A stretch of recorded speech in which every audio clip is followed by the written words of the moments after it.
Okay, hello everyone. This is John McDonald, aka Panabon, aka Zordon. Tonight is a very special night. It's wonderful. It's going to be a good time. Just a touch bittersweet. Tonight is the finale episode of season one of Becoming Mighty and Morphin, a Power Rangers tabletop game experience brought to you by Alternia Archives, the podcast part of the Brem Alternus universe family of games. I think I finally decided what I wanted to say. Only took me 13 episodes to do it, y'all. Hey, Um, Hey, you got there. it's so good. I'm really excited about tonight. Before we begin, before the mayhem commences, and I turn into Zordon with cryptic words that mean everything and nothing, I just want to say I have enjoyed being a GM doing this so much. This is my first time GMing. There was so much to learn on this side of the stream outside of being a player. And I appreciate the trust the players have put into me as though I know anything at all about what I've been doing. Um, and it has been such a good story. We are going to have a season two that has been approved. I don't know when that's going to take place or when that's going to premiere. But by the time you're listening to this, hopefully that will start being recorded. And I'm very excited to have this happen and continue this journey. But tonight, this part of the journey will close in an interesting, frightening, wonderful, teenagey way. And so we're going to begin by letting the teenagers' attitude introduce themselves. Rangers, when you're introducing yourself, since this is the final episode and there's no upgrade roll, I'm going to have you talk about the grid power that you received at level 6. Every ranger receives their first grid power, which is not quite a general perk, but it's kind of in the same realm, except it happens to you when you're Morphin. And then I also want you to roll for performance for me, and you will see why afterward. And we're going to start.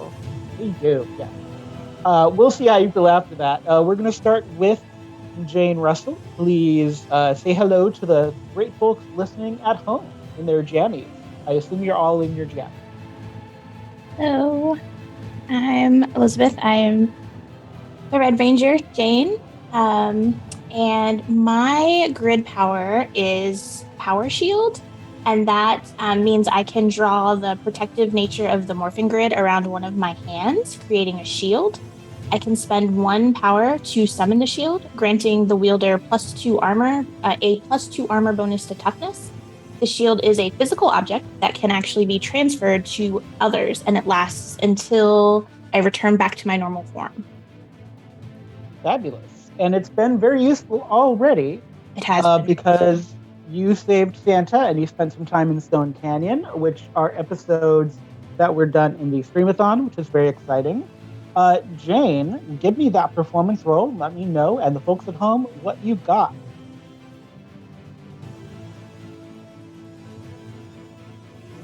Why is that all scrolled up? I got a 15. Got a 15. I got a 15. That's great. Okay. I hope so. We'll see how you feel in a minute.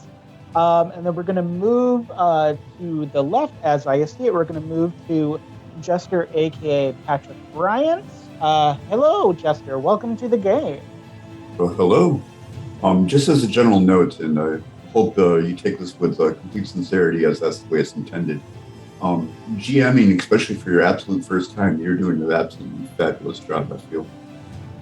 Thank you. I appreciate that because it's very there are many pages in a book to remember when you're doing this on this side. So I hope that you've had a wonderful time with the experience here. Yep. And so I'm Patrick Bryant, Jester from Eddy, and I am playing Eddy Thatch, who is the teenager with attitude in the black pajamas. The power grid choice that I have selected is Augment Power Weapon. So my summoned power weapon is a stronger conduit of my Morphin grid energy. I may spend a power point to enhance the accuracy of the power weapon, which allows me a plus an upshift, I think, in the die. It says +1 for 1 minute. So is that what that means? Yes, which is 10 rounds of combat, because every round does that traditional D&D where it's 6 seconds of real time. So basically, for 10 rounds, you get to go from I think it's like you have a D8. I have a D6 base, but I have things that are kind of interworking with each other. Since I have supercharged essence, when I'm morphed, it becomes a D8, and then with this, it becomes a D10. Yes. So this is really great, and then that lasts for 10 rounds, which you might find useful tonight. We'll see. Who knows? Cryptic as ever. I'm having a good time. Speaking of having a good time, hello, Cecily. Welcome. 16 on performance, sir. Oh, 16 on performance. Thank you. I got real giddy about what we're ready. You were ready. I'm so ready. Yes. I am Lottie West. And that's all I have to say about that. But the power that Cecily is selected is mnemonic recall, which, because she's a little history buff, it works really well.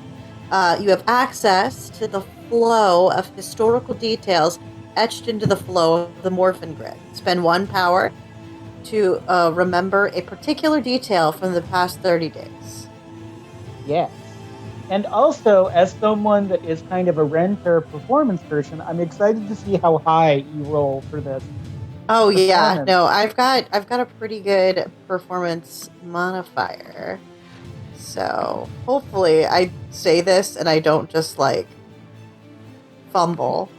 What did I get? I got a 12. You got so a 12. It happens sometimes. It happens. Kerrigan, our pink captain of the skies. Welcome, Brick. Hi, how are we doing tonight? I have a question before I jump all into this. Everyone sounds like they're reading from a list or like a book that describes their grid power very well, and I don't know where they're reading this information from. So I'd like to sound smarter when I'm talking about my grid weapon. I mean, to be fair, I don't know where they're reading it from, so I was going to make mine up. I can copy paste you the info real fast here if you want to be able to read it off. Please, I'd like to accurately describe my grid power. Allow me just a moment, sir. Yeah. Well, let's. So go ahead and introduce yourself, and then Eddy will send you that information. It's going to be in the Black Ranger chat. Part of the team thing. So yeah. So please introduce yourself, Britt, the Pink Ranger with attitude. And yes. Then, yeah. Hello, it is me. My name is John Blair. I also go by Chunky Love on the internet. I am playing your lovable Pink Ranger, who has just essentially come back from the brink of defeat in the last episode, and has regained his powers, which is really great. And a really cool shield. And a really cool scarab shield. So I'm really excited to see what else I can do with that this week. Anyway, I picked for my grid power power heal, which by focusing the energy of the morphing grid into a living being, you can knit wounded flesh. While morphed, you can spend power points, or you can spend power while touching an injured living creature. Each power spent heals 1 damage or removes 1 negative condition. Please read some of those negative conditions that they have in the book, because they made me chuckle. Poison, transformed into a plant, etc. You wouldn't think it would happen, but it happened. It does happen. What was your performance roll? Oh, I didn't do that yet. My performance roll.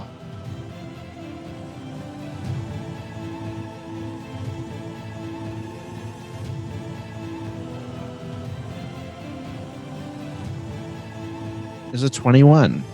Is a 21. That's fabulous. Speaking of people that are good at performance, our favorite punk indie band member from Hornet Nest is here, Quentin Turner. Welcome to the game. Thank you very much. As he said, I am Quentin Turner, which is character that I'm playing anyways. My real name is Andrew Bryant, or Roadkill, again, to follow my brother's trend, if you're nerdy. But what I picked in this is I decided to fall in line with the cool kids and get All a on your own. cycle rider. Nobody bullied you into picking Yeah, this there was at no all. peer pressure. Shark cycle. None at all. Shark cycle. I have a tiger shark cycle, I think. But essentially it is one of Zordon's rarer gifts that I can gain the ability to summon the shark cycle by spending a power point and teleporting it anywhere within 30 feet of me. The vehicle, of course, will be yellow to match my spectrum of color, and I'll get an edge on driving skill checks while using it, which will be interesting having only a D2 in driving. So we'll see how well I navigate said shark cycle. Please give me that performance roll, Quentin. All right. I'm so in love with the fact that the kid gets the cycle and doesn't know how to ride it.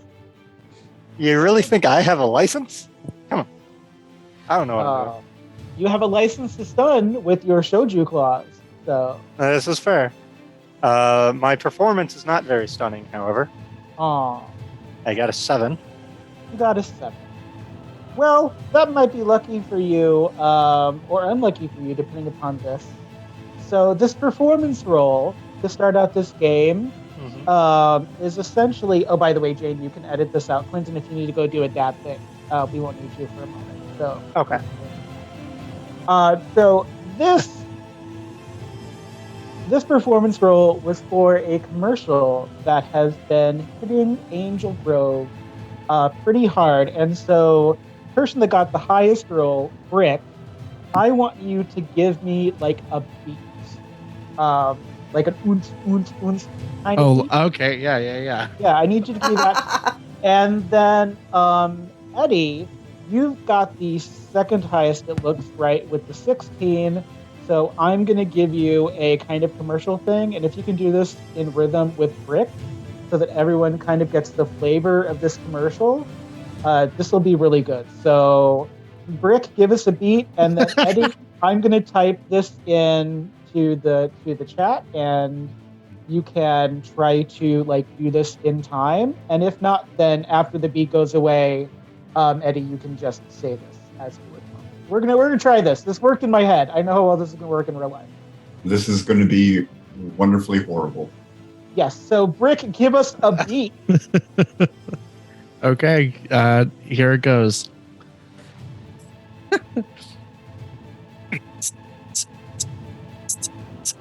You want to be cool, right?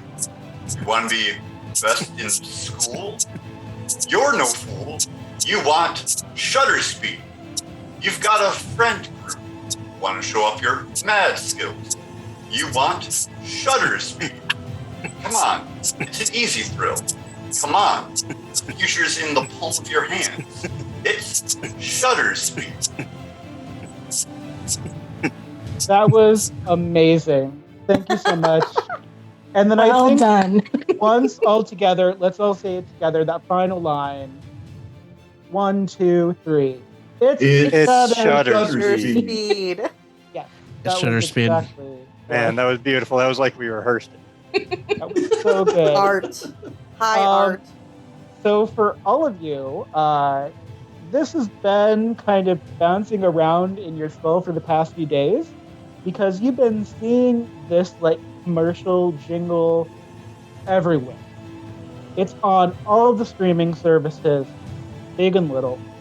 It's on telephone poles. The lyrics are on grocery store inserts in the newspapers. It's on window displays all around downtown Angel Grove. It's, doesn't seem special at first, and then it seemed like everyone was just buying it ironically like teenagers do. But then it kind of took off. And the thing doesn't look like much. It's just like a little box that has a clip on the end so it attaches to your phone. It's positioned over your camera.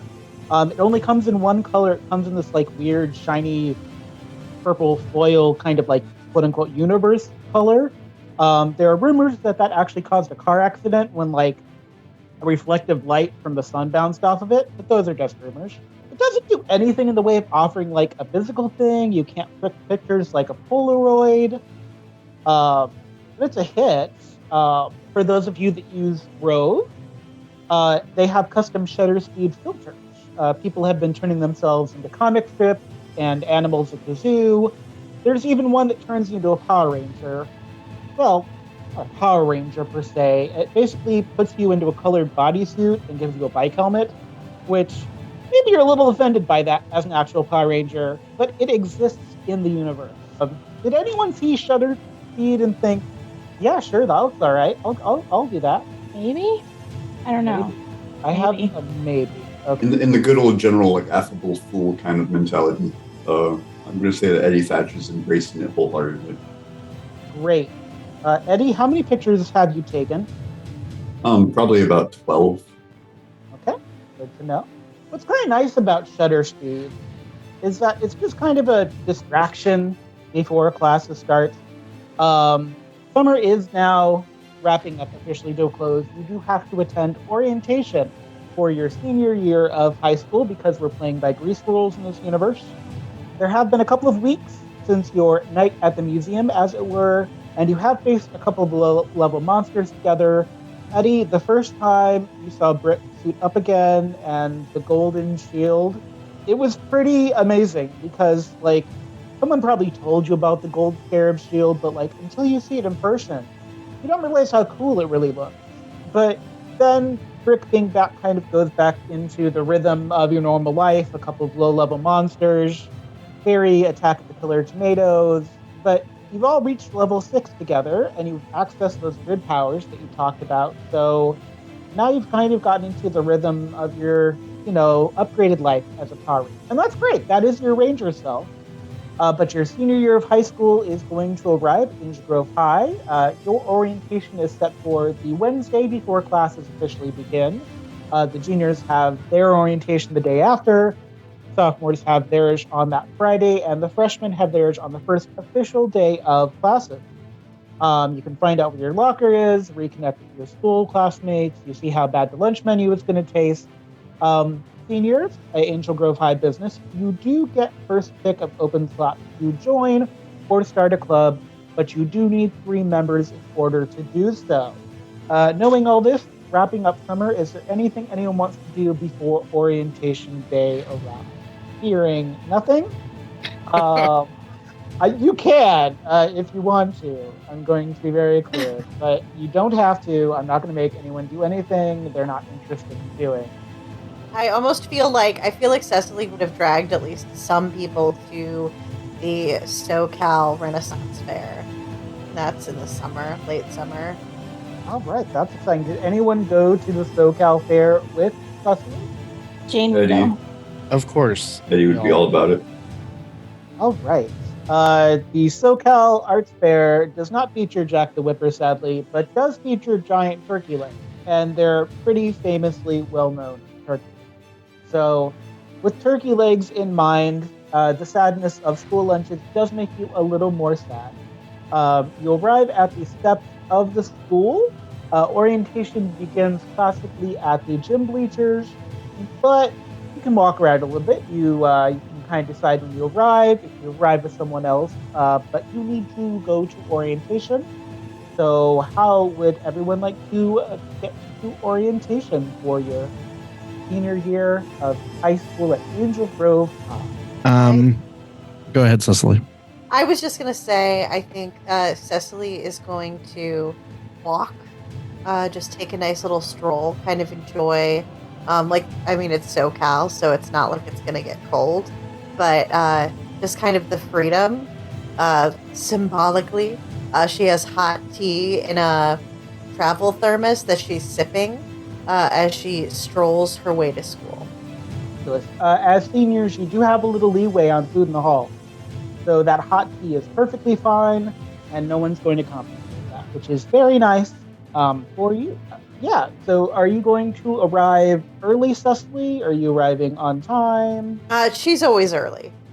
Always early. Give me a streetwise rolls. That's not ominous at all. No, I'm just going to roll a d20 because I have no modifier. I got a 14. Got a 14. Your locker is going to be locker 286, Cecily. Jane, while you're heading into school, you pass by the office, and the secretary is there kind of handing out stuff to seniors, and they go, Jane, here is your locker assignment. Your locker is 284. So you are actually at the locker right next to Cecily. Okay. Thank You you. can on one side of the hall, odds on the other. Yes. Give me a streetwise, Jane. 17. 17. As you are going to your locker, Alex passes you but won't look at you, and it is summer. They're wearing a very big jacket. Definitely not in season. It's still very warm. I'm gonna, I guess, follow Alex and try to get his attention. Alex heads into a bathroom when they notice that you're following. I will wait in the hall to see if he comes back out. Or if I see somebody, one of my friends that I can send in there after him. That's perfectly fine. Quentin, Hey, your may I interject with a quick question on Quentin's part? No. Would Quentin accept an offer to get picked up to go to school? Eddy said, Eddy calls you up home. Would you let me pick you up? I got But you my father's have like rules. an extra seat on your bicycle? What? No, I have my father's car. Oh, Or it used to be my father's car, but it's mine now. Not important, either way. sure. Yeah. I didn't know you drove. Been doing it a little bit. I should probably get my license. I can try to help you if you want. That'd be cool. Love to be careful. All right. Oh, right. So, Quentin, as you enter school, your finely tuned nasal sense of school lunches tells you the lunch lady has been experimenting with a new sloppy Joe recipe, and it's going about as well as you'd expect on the school's food budget. Yeah. You know, there's a whole thing if it isn't broke, don't fix it. So maybe she should. Unfortunately, it was broke and it was not. No. Eddy, you crossed paths with Bulk, and they are grumbling about their locker assignments.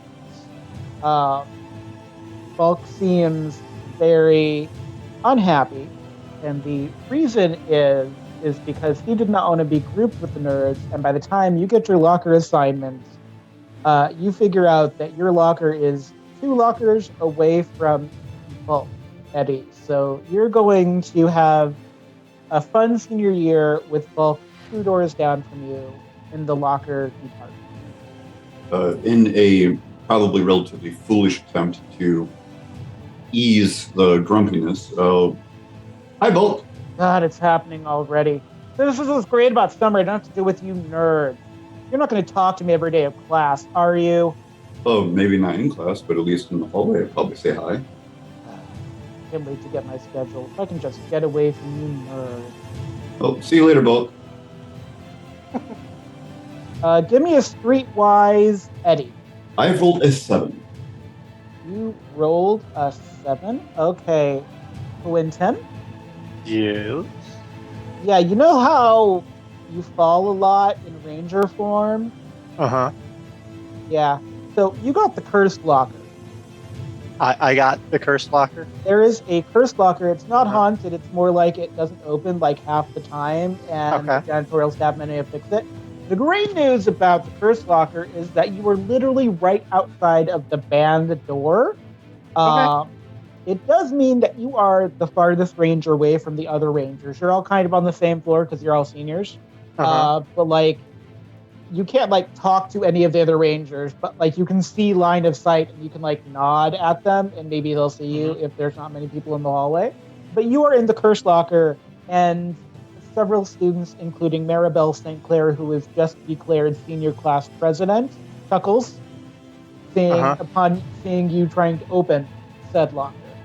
And then she looks away from you as if the curse may spread to her. Oh. And then I need you to give me a streetwise roll. Alright. It's alright. I just gotta figure out a locker. Nothing that a little good application of physics won't do it. Streetwise, however, I'm not sure I know what a street is. Great. How did you do? I rolled a 3. You rolled a 3. That's something right there. That's just like having that locker. You can name your locker if you want to, because everyone who's had this cursed locker has at some point named it something, usually a curse word that you can't say in person. So you can think about what you want to name your locker.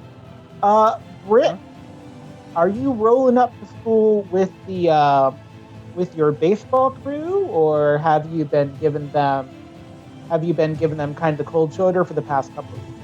I haven't really been giving them the cold shoulder, but I did have to go to school early for baseball related things. So I've been at school for a minute.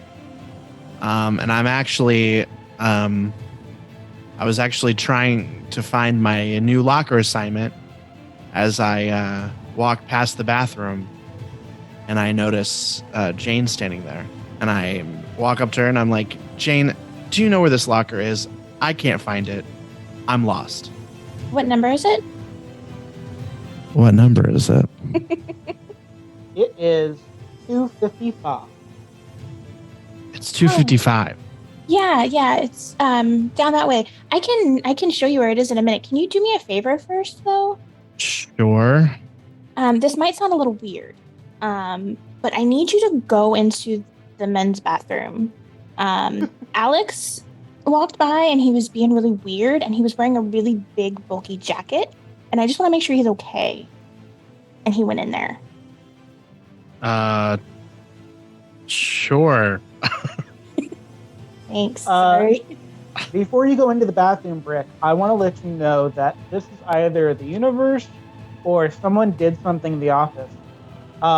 Usually athletes have 2 lockers, and it's kind of weird that you're in the 200s. You don't have lockers with other athletes in this case.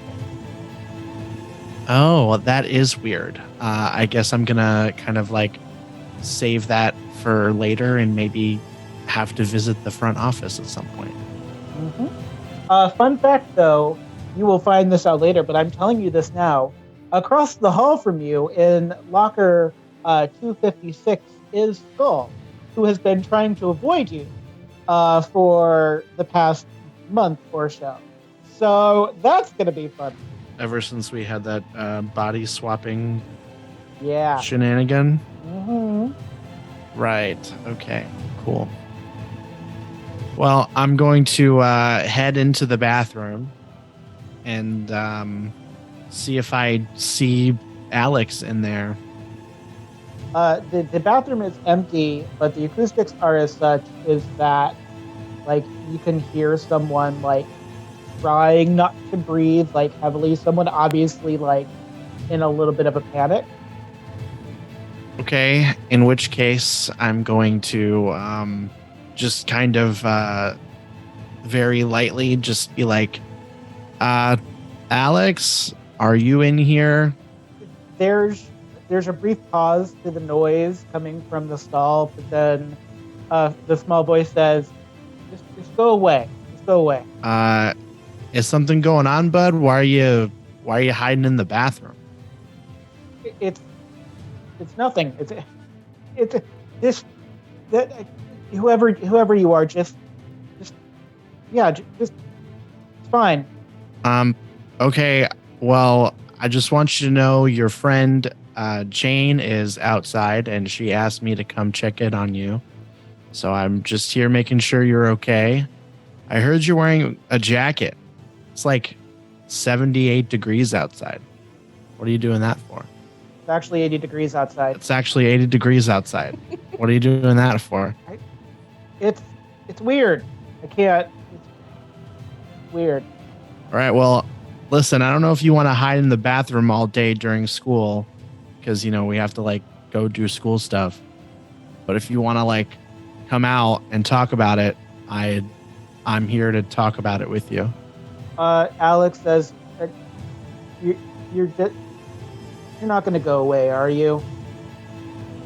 Unfortunately, I told Jane I would check up on you, so I'm not going to leave this bathroom until I have something to say to her about your well-being. Well, Alex curses and then exits the stall. Alex is actually wearing this jacket and is sweating slightly because it is warm, even with the AC on in school. And Alex just will not look at you and goes, "It's just weird. I don't know how to explain it. I don't like it, and I don't." Alex is panicked and kind of at a loss for words. Hey, Alex, do this little exercise with me, okay? They teach us how to like breathe in sports practice. I don't know, something about performance and blood flow to the brain or something like that. So could you just like do me a favor and just like breathe in for 5 seconds and then breathe out for 5 seconds? Here, I'll do it with you. Okay, ready? Here we go. Breathe in. Breathe out. Alex begins sobbing. You okay? And I take my hand and I kind of awkwardly pat his back a little bit. No, go ahead, finish your thought. I was just going to say, what's going on? Alex jumps when you touch him and he goes, "Don't touch me!" Oh, okay. I pull my hand back quickly. Just in case. Sorry, in case what? Don't scream. And Alex takes off the jacket and their entire forearm is gray. And you know this color gray, Brett. Oh. That's different. When did that happen to you? I don't know. I woke up and it was just like this. At first, it was just like a little spot, and then it just got bigger. I don't know what happened, and it's like clay. I get it wet and it kind of sloughs off like rock, and don't get close to me. I don't know. It might be. It could be anything. Hey, listen. I know this is super weird, and you're like probably really feeling really weird about this, but don't worry, everything's gonna be okay. All right, I promise. Fine promise to make, turning into something from an aha video. Yeah, I know. Listen, hey, could you excuse me for just 1 second? Are you cool with like hanging out in here? Alex goes back into the stall and kind of slams the door. Okay. I'm gonna go outside and go up to Jane and kind of relay the information that I've just found out, that he has a gray arm, a putty arm thing happening. Did he say what happened? Is he okay? He seems fine. Okay. He just seems like really like freaked out. I feel like we should probably man, how are we gonna do this? I feel like we should let Alpha and Zordon know about this. But there is an announcement over the loudspeaker from Principal Kaplan, and this is strange because Principal Kaplan, self-important principal that he is, has said on your like welcome sheet that you got when you got your locker assignment that you would do like a welcoming message in the gym. He comes over the loudspeaker and says, "All students be aware of this. Shutter speed is banned from campus. Teachers and administrators are walking the hallways now. If you have a shutter speed on your person, please throw it away in the basket that they will provide." With that, Eddy's going to try to like hide his in his locker somewhere. Shutter speed. What was that from that commercial? Yeah.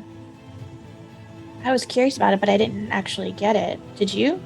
No, there's so many so many things happening all the time. I don't have time to keep up with all of this stuff. It just kept repeating, it's shutter speed.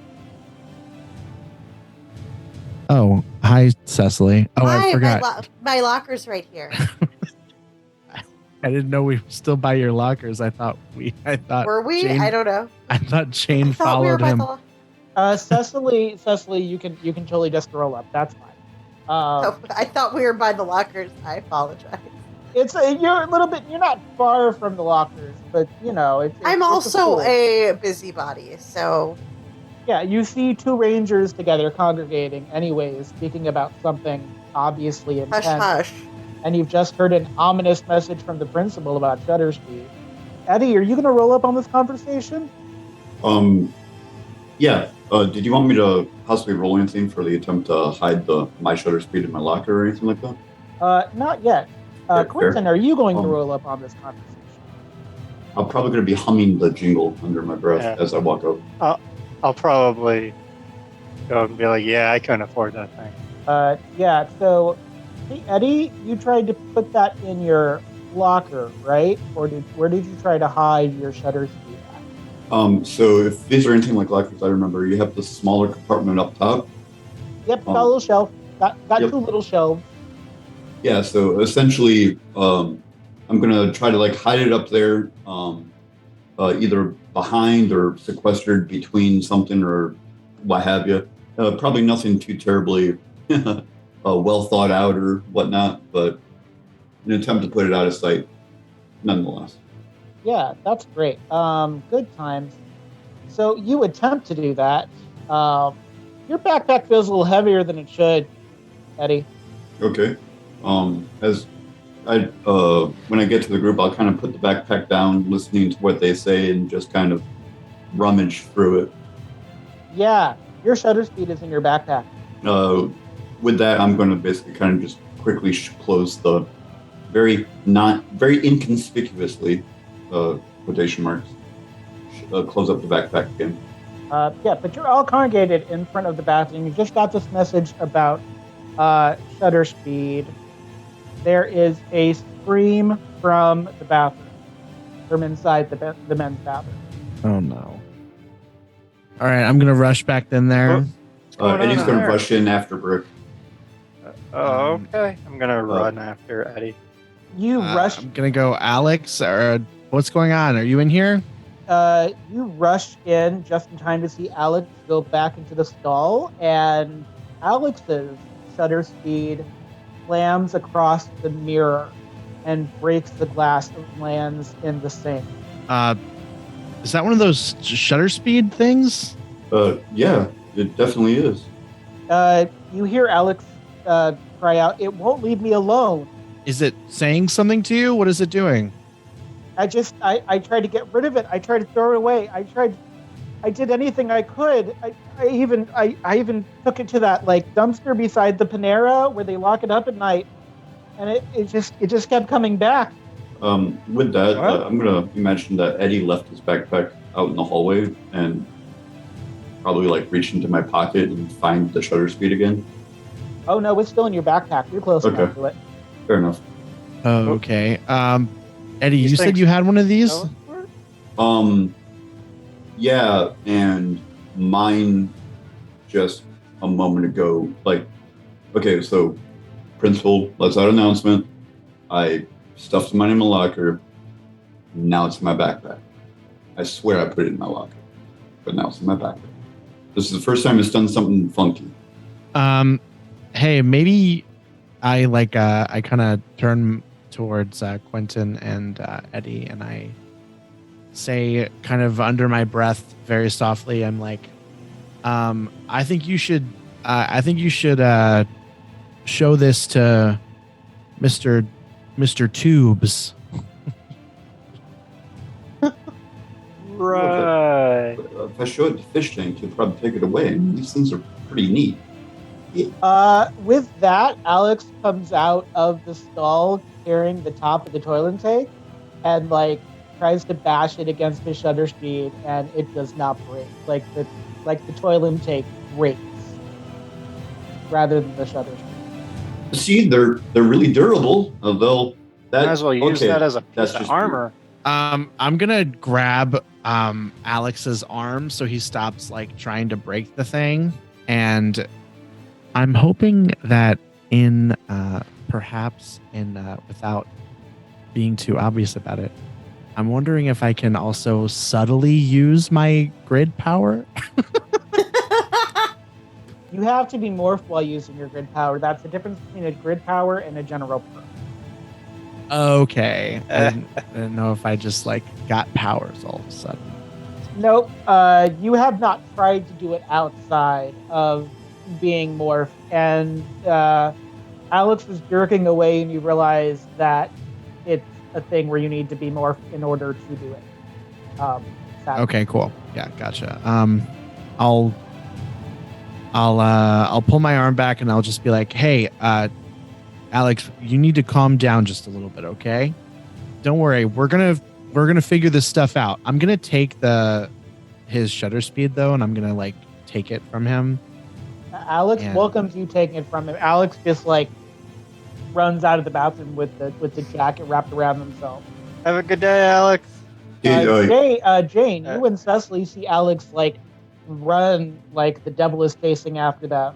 Just like incredibly, just like they've just seen death itself.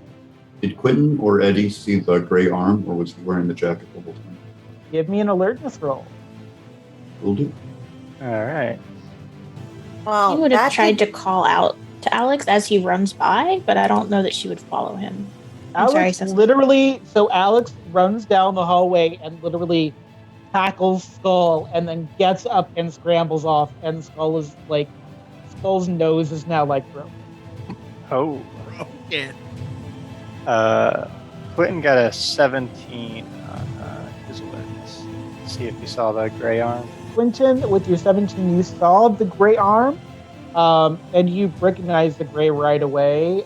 Eddy, with your 5, you were a little too focused on your own shutter speed and trying to remember if it had ever done anything like this before, so you did not notice. You were not paying attention to Alex. My head might have been in the clouds a bit. Yeah. Hey, guys, aren't the putties gray? Yeah. I was just telling Cecily. I was just telling Jane about this before you all guys showed up. Yeah. Yeah, Alex's arm is kind of gray. grayed out, kind Wait. of like a putty arm. So, What now? You serious? Yeah. I'm going to look back down at like my shutter speed and be like looking at my skin. Yeah, they got to be connected somehow. What do these shutter speeds do? Oh, they're actually really, really neat. I pull out my phone and I like scroll through some of the pictures with silly filters on them. And then, give me an alertness roll, Eddy. Or no, give me a grid. Give me a grid roll. Culture. So that'd be a culture, yes? Yeah, give me a culture. I got an 8. Got an 8. You don't see it. Quentin and Brick, give me a culture roll. Oh, come on. Got an 8. I even put a point in culture, kid. I got a 10. You got a 10. It's fleeting. You're not actually sure you saw it, but there was one of the pictures. So Eddy, how did you use shutter speed? Probably would have just started off taking pictures of other things, and then after about 3 or 4 of them, started taking selfies, and then started progressing into like different filters from there. Yeah, so it's weird that Eddy, did you try the Power Ranger filter? Yes. Yeah. Did you try your Ranger Spectrum color Power Ranger filter, or did you like see what the other colors were? I tried the green color. Yeah. So Rick, just for a second, just for like half a second, you're not sure you even saw it, but like that green filter for a second was putty. Eddy was like putty for half a second in that picture, and then when you blink, it's not there anymore. All right. This thing's starting to give me the creeps. We got to get one of these to our friend Fishbowl, probably sooner rather than later. Can I? You can use I feel like his. we should just throw these things in a vat of acid somewhere. Or is that too comic book? I guess. I mean, we should probably learn from it before we just destroy it. We should probably figure out how and why this is being controlled.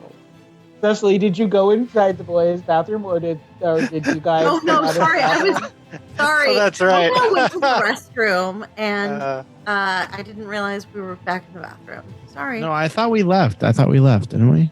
No Were we one in has told me that you left the Oh. bathroom. So I'm still under the assumption Nobody that knows where we you're are. in the All right. I hope you're having a great time in the boys' room. It's, I'm probably talking loud enough for she can We're shout in. still We're still in the bathroom. Since we're still in the bathroom, and I know for a fact that we're the only ones in here. I'm going to call Alpha on my little communicator, and I'm gonna have them see if they can transport Alex's Woozy Watts. Alpha says, sure. Usually, if teleportation is for a person, not for things, but we'll give it a try. Usually, if someone has something with them, that's easier. But so Alpha gives it a try. It looks like it works for a second, and then it kind of bounces right back down to where it was, defiantly. You think it'd work better if someone was holding it? Yeah. Yeah, but I mean, we have to go to school. So We're this is at orientation school, day. right? You have syllabi reading. You don't have official classes. And I will say, as the GM, based upon how this has gone, everyone give me an alertness roll. I'm actually going to have everyone just Even give me an people alertness not roll. in the boys' I was gonna say room. even This for us is outside. this is for everyone, even people not in the boys' room. 19. 19. 16. Rick got a 16. 7. 7 for Eddy. And Cecily got a 13. I think Cecily can hear us in the boys' room. I think that's what's going on. She's a busybody. She's very. It's just echoing. Very much Motherbird energy. I love it. More importantly than the gossipy nature, Cecily, because you were a Ren Fair person, so your mind is pretty good at counting attendance, because that's kind of part of the Ren Fair lifestyle. There are not enough students going to locker. Your mind is projecting about half of the students currently aren't here that should definitely at least be here for senior, based upon just the size of it. Britt, you were really lonely in practice. People were there and nobody was avoiding you, but it seemed like there were some people on the team that didn't show up, and you're oh, they're just taking the first day off. That's fine, but it's looking like it might not be. Quentin, you go to school with people in your band, one of your band members goes to a different school, but Right. at no point did any of the people in your band say hello to you, and you definitely talked about that over burritos at last practice. And now you're starting to think maybe there's a reason they didn't show up. Oh, I thought they were just ghosts. Maybe it has something to do with these shutter speed thing. Yes. So those thoughts don't occur to Jane, who's a military kid, so you've never really done this kind of orientation before. And Eddy, whose head is kind of in the clouds from their own shutter speed, have not noticed this, but everyone else has kind of noticed that there's not enough seniors. Per capita, there should definitely be more seniors than there are currently. Is there anybody that we'd specifically be I really would expect to see them here? Yeah. Most of the theater department is not there. Cecily, you stopped by because you'd been hearing about the madrigals, and you were going to stop by the theater room, which is kind of next to the band room. Most of them are usually early in the morning doing theater warm-up games and running scenes for shows. You specifically know they're going to be doing Guys and Dolls as the fall musical. But no one is sitting down rocking the boat currently. You actually did see the choir teacher kind of walking around the hall at some point looking for people. Okay. Weird. Yeah, that's not. Theater people never miss a chance to show off and be loud. So No, we don't. very Oh. Really, it looks We're gonna normal to me. We're gonna exit the bathroom finally, I think. And Yeah. tell Jane and Cecily about the possible connection with Alex and I keep wanting to say Snapchat, but it's not that.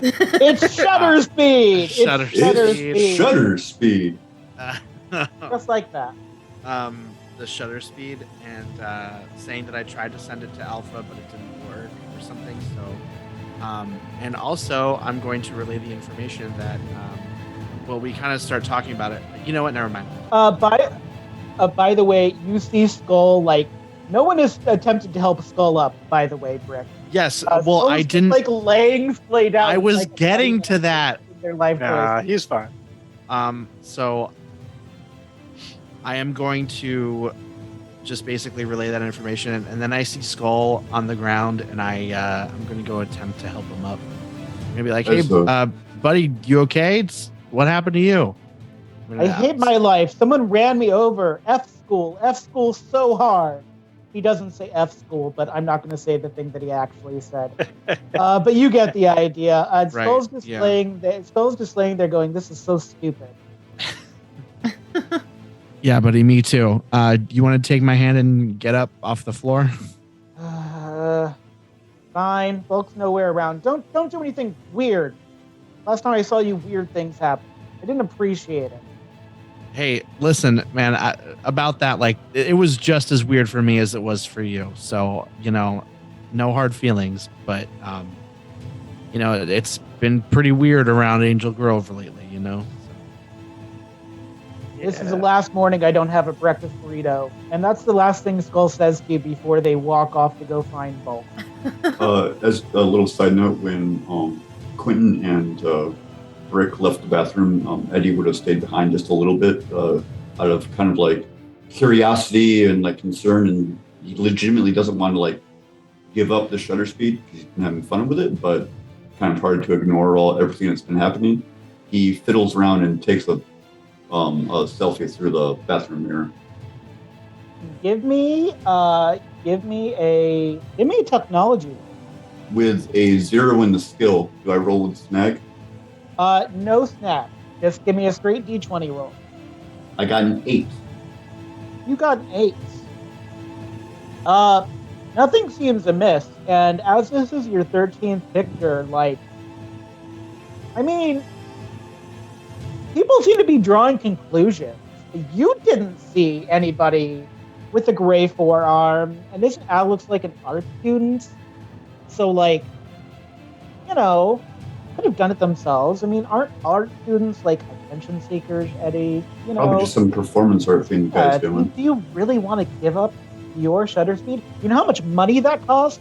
That store is an old Disney store. You know how much money they sunk into buying out that Disney store and putting those things out for you? Like, it brings you so much joy. Why would you give it up? Probably be a collector's market for it later. Yeah, I mean, and maybe later there's even rumors that they're going to come out with like ways you can customize your box. So, you might be able to make it like black and purple at some point. You might be able to put like a mastodon on it. Yeah. Yes, my precious.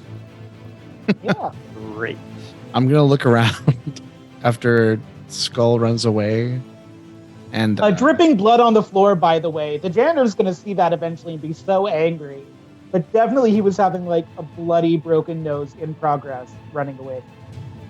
Yeah. I'm going to notice that not all 5 of us are there, and I'm going to be like, where's Eddy? He was right behind. Oh. I'll come out of the bathroom humming the jingle. Hi, Eddy. Hi, Quentin. I kind of wave like on the moment. What's that catchy tune you're humming? It's the shutter speed jingle. It's just stuck in my head. Huh. Really, really kind of neat. I really like the announcer's voice on it too. It sounds so comforting. Huh.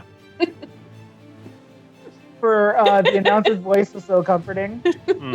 Yay! Please take a story point for that. And of course, everyone, you get a story point at the beginning of the session. But I want you to have a story point for that. I was even going to give you deception for that. Like, you could have said anything, but you were so honest. I appreciate that so much. Did we leave the other kids' shutter speeches on the floor in the bathroom at this point? Like, did someone grab it? No, I have it. Okay, cool. Just want to make sure that I'm keeping track of things. Brick, it's not in your hand anymore, or wherever you put it. I'm gonna pretend that Eddy just asked me that question, and I'm going to be like, "Oh yeah, I have it," and then I'm gonna like reach for like my pocket or something, and I'm gonna start like patting myself and being like, I did have it. Did you leave it in the bathroom? Have it anymore? I don't know. I don't know where it went. I didn't hear it clatter to the ground. Did we see it in his hand when he came out of the bathroom? So it is big enough that it would make like a noticeable thing in a pocket. So if you were like noticing that Brick had something in his pocket, give me an alertness roll. And if you get like an 8 or a higher. I got an 8. All right. So Eddy got an 8, Jane got an 8, Quentin got a 10. That 8 was the previous roll for Eddy. Oh, okay. I'm probably just not even paying attention to what's going on, so I'm not paying attention. You are so stuck on your precious. Very much so. Have you given a name to your shutter speed, Eddy? I haven't yet, but now that you say that. Well, think about that. Jane and Quentin. Jane, you notice this because with the military background, of course, you notice when there's too much or not enough stuff. And Quentin, you notice this because Brick took one of your guitar picks once, and you're still like aware and hyper vigilant that a guitar pick can go missing. And so, like when Brick is like patting themselves, it's kind of obvious what Brick is looking for. Right.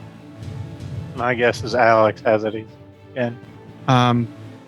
Hey Eddy, you said you tried to throw that thing in your locker and then it suddenly appeared in your backpack? So when he says that, Eddy's like not even paying attention to what they're doing. He's progressed to the kind of just generally humming to actually kind of like lightly muttering the lyrics to it. And he is actually has the shutter speed in his hand and he takes another picture of himself. Eddy. Maybe you should put that down, Eddy. I doubt there's any issue with it, really. I mean, come on, isn't that... I'm willing to bet the guy is just doing some performative art thing or something, right? I mean, he's creative. He's pretty talented and all that. Jane? Yes? You know Alex pretty well. Probably more than anyone else in the group, I'd wager. Maybe Cecily is like a close second. Alex, God love him, is not what you'd call like a strength-based NPC character, for lack of better terminology. Alex broke Skull's nose. Yeah, that's out of character. Alex, he's not strong. He's, artistic, and he wouldn't break somebody's nose. That's really out of character for him. Just by tackling them, like not even punching them, but just like the solidness of them falling to the ground in the hallway. That doesn't sit right with you at all. Yeah, it's weird that happened. If it was Brick, I could see that happening, but not Alex. Brick is going to slightly, after Jane says that, Brick is going to slightly flex and look at his muscles. Well, I mean, I wouldn't necessarily... Brick, by the way, this is the moment that you remember when you were eating dinner and you had a missed call on the phone from Jane, and your mom spent like minutes interrogating you for the phone call you didn't answer when she saw who it was from. So there's... I wouldn't necessarily say Alex isn't not strong. I mean, he's about as strong as I am. Yeah, but running into somebody, do you know how much force it takes to break somebody's nose? It's actually like pretty hard to do. I've done it accidentally before, but I'm kind of you're a giant. Well, a little bit, yeah. Regardless, it's a little weird that all of a sudden these shutter speed things come out and no one's at school. Alex has a gray putty arm, and Eddy's treating this thing like it's the ring from Lord of the Rings. Yeah, he probably called it. You're really over-exaggerating things here, buddy. I turned to Eddy, and he's class, right? Was Alex for the art kid? Yes, Alex is the Alex, he's an artistic guy. This is probably some big performative art thing that he's trying to kick off his senior year with. Hey, Eddy, did you notice you just took like 3 selfies in the time you've been talking? I have no idea what you're talking about. It shudders. And if Oh, it's so good. I'm so happy. This is the finale I always do. Yeah. I didn't. amazing. I If didn't it was a think you were much of a performance selfie person, Eddy. Just for the record. Oh, never did I. I mean, but I just feel a lot better about myself. Like, I don't know, it's kind of weird. Well, that's Well, kind okay. of wholesome. So you said you tried to send it up to our friend, right? And it wouldn't go? Yeah, I think Alpha was saying something. I mean, Discman was saying something about that usually, like, you can transport people, but not objects. So he tried to transport just the object, but that didn't work. So I'm thinking maybe one of us should go with the thing, and I think Yeah, but one who of would us that should be? go with Eddy and the Yeah. thing. yeah, I was gonna Yeah. offer taking the one that I got from Alex, but I can't seem to find that one. So You should Well, probably go look for it. Don't we have like classes to go to? hey, Brick, Eddy, how about you two go to, meet Mr. Tube? Is that what you call it? Are you guys There's gonna be all- okay? I mean, Oh. we can all go. I mean, they're not going to miss us. Well, I think They're the missing. rest of us should a go third try to of find all, Alex. Okay, all of you guys are just really making a giant mountain out of something real small. I'm going to go to my first class. We can meet up later. Chill out. And with that, Eddy kind of starts walking away. And there goes my ride home. Well, what's happening to the ones that all the teachers collected? Because I know that they went through with like a basket for people to throw them out. Did anybody actually do that? You haven't seen an instructor with one of them, so you have no idea. Also, hey guys, not to put too fine a point on it, but one of your friends who has kind of been the buffer of the group just kind of walked away with their Yeah. shutter speed. They did. yeah. That's not Rick is gonna walk after him and be like, Eddy, come on, we gotta figure this out. These things can't be good. Cecily is going to try a different approach. She is going to go, can I give it a shot? But she's not going to actually want to do it. So how's the interaction working here? Like both at the same time or one after the other? I'm going to give Cecily the go-ahead to go before Brick on this one. Okay. Okay. Like she's going to try to manipulate it that way out of him by being like, can I give it a shot? I'm not really big in technology, so I didn't try one. Can I just take a look at it? Let's do a contested roll before you decide how you're going to respond, Eddy. Sounds good. So, Cecily, give me a persuasion. And then that's be matched against your cleverness, which is the defense of social, Eddy. Cleverness. I got an Oh. 18. I'm glad you did because my cleverness is a 16. Oh. I'm just too clever. Yeah, so, I mean, Eddy, shutter speed, she's never had one. I've Like, never seen one. You definitely gotta try it out. Actually, and then I start basically droning on about like the different filters and stuff, and trying to give her like selfie pointers, even though it's very obvious I have almost no idea what the hell I'm talking about. all She's your gonna- selfies have bad lighting or from the wrong angle. And just like Uh, horrible forehead glare.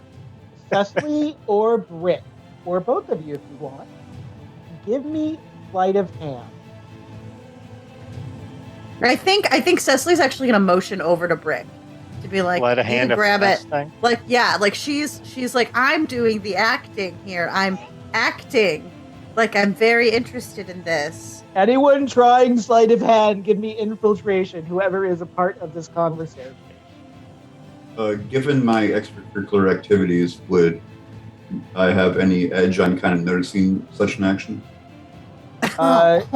Give me an alertness with an edge. Oh God, we both fumbled.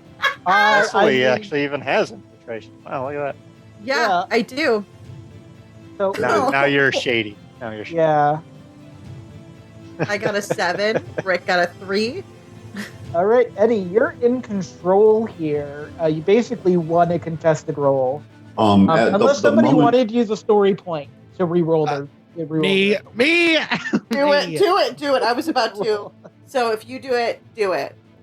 Because that's what the story points are for. No.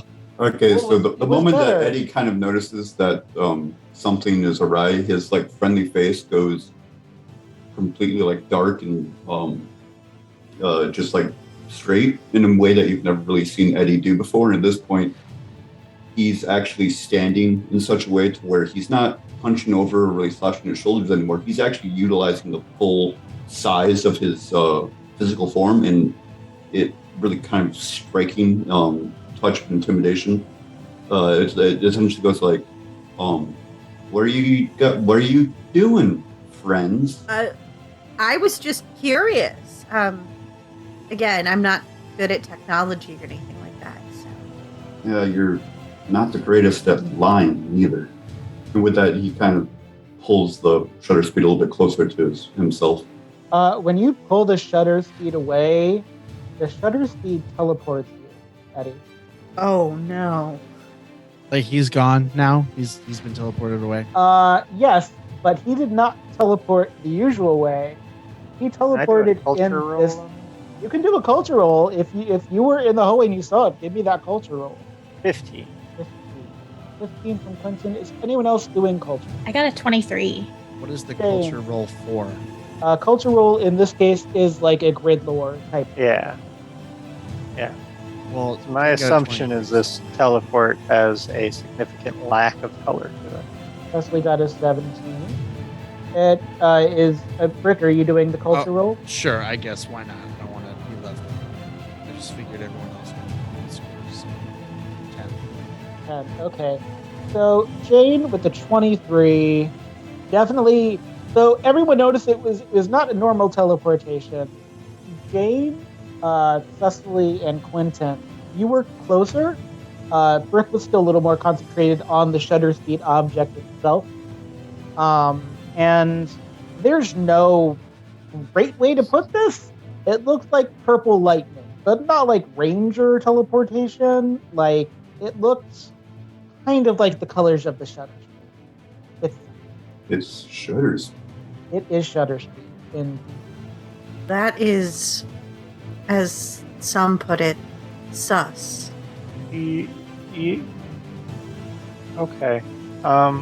We've got to find one of these shutter speed things. Let's see if we can track down a teacher that's Gotten taking one? them away. Yeah. Where do you Go to even the buy office. these things? Like, where are they being sold? The Oh, mall. we could buy one, I guess. I mean, yeah, we would just have to be really careful how we use it so that this doesn't happen to one of us. Or we can just go to the store and try to figure out clues from there. Yeah. Well, I heard it's at the mall, and I am down. You guys want to skip school and go to the mall? I mean, I mean, Yeah. honestly, I don't think anybody else is at school. yeah, we're. I What think if the we only other bought one person and that left it in the attended today package? is Bulk, and he probably just went home. Well, and Skull, and he has the Or Skull, broken yeah. nose, yeah. And what if we bought one and just left it in the package and take it, and then take it to our friend? Do you think that the store, like the shopkeepers, are weird too? So maybe Well, there's only Really? one way to find out. it's mall time, baby. I'm suddenly Uh, craving a pretzel. So here's what's going to happen. So, by the way, this is like the episode where you all were concerned during summer that the doors were locked, and they were locked. So you could just leave school. Nobody is Oh. going to stop you. I will just let you know that. Eddy, you are teleported into a room of some kind. It is sparsely decorated. It's kind of like a supply closet. There's the smell of like a mop bucket there, and you're just like sitting on like this kind of stool thing, and this guy in kind of this purple t-shirt is just kind of standing there arranging some boxes and looks at you and goes, "Oh, hey dude, I'm Michael. What's up?" How'd I get here? "Oh, I guess the shutter speed chose you. Right, you're the first one." What, you mean Rodon? As I point to my shutter speed. "Oh yeah, no, the shutter speeds are great. Like, I help sell them. Like I work in the shop here, dude. It's super cool." Like, I remember you. You were filters- actually the guy I bought it from. Yeah, I was wearing. I had like a hat that day. It was so cool. No, man, it's just like when the shutter speed likes you enough, it just like it teleports you to the place that you really like want to be. And Man, like, wow. I'm honored, that you chose like to come here. Like, did anyone see you? Oh, no one important. Oh, all right. So yeah, just like, if you just like want to hang out here and like take some like selfies of yourself, Yeah. like I've got this like list here, and he hands you like a 2-page list, and these are like cheat code selfie. These are like selfie cheat codes, like a way that you can like input information before you post that will do like a super secret selfie thing that not everybody. Holy crap, man. Secret menu. Yeah.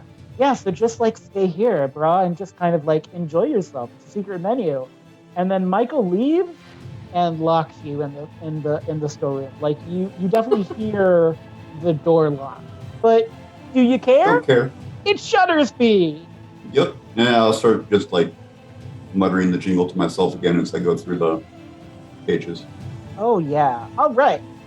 So, the Angel Grove Mall.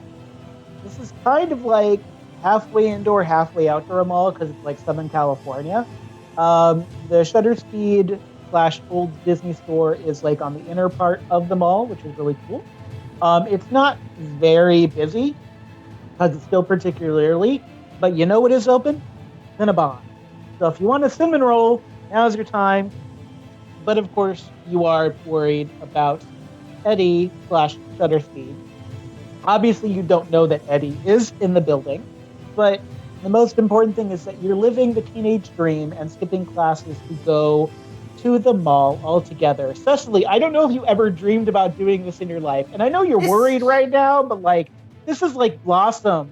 This is I'm like worried, but this is also like a quintessential moment in like any teen development. So I think that Cecily is living this moment very much as a artistic endeavor, part of the teenage experience that I had yet to experience. So I was just going to say Jane hasn't either.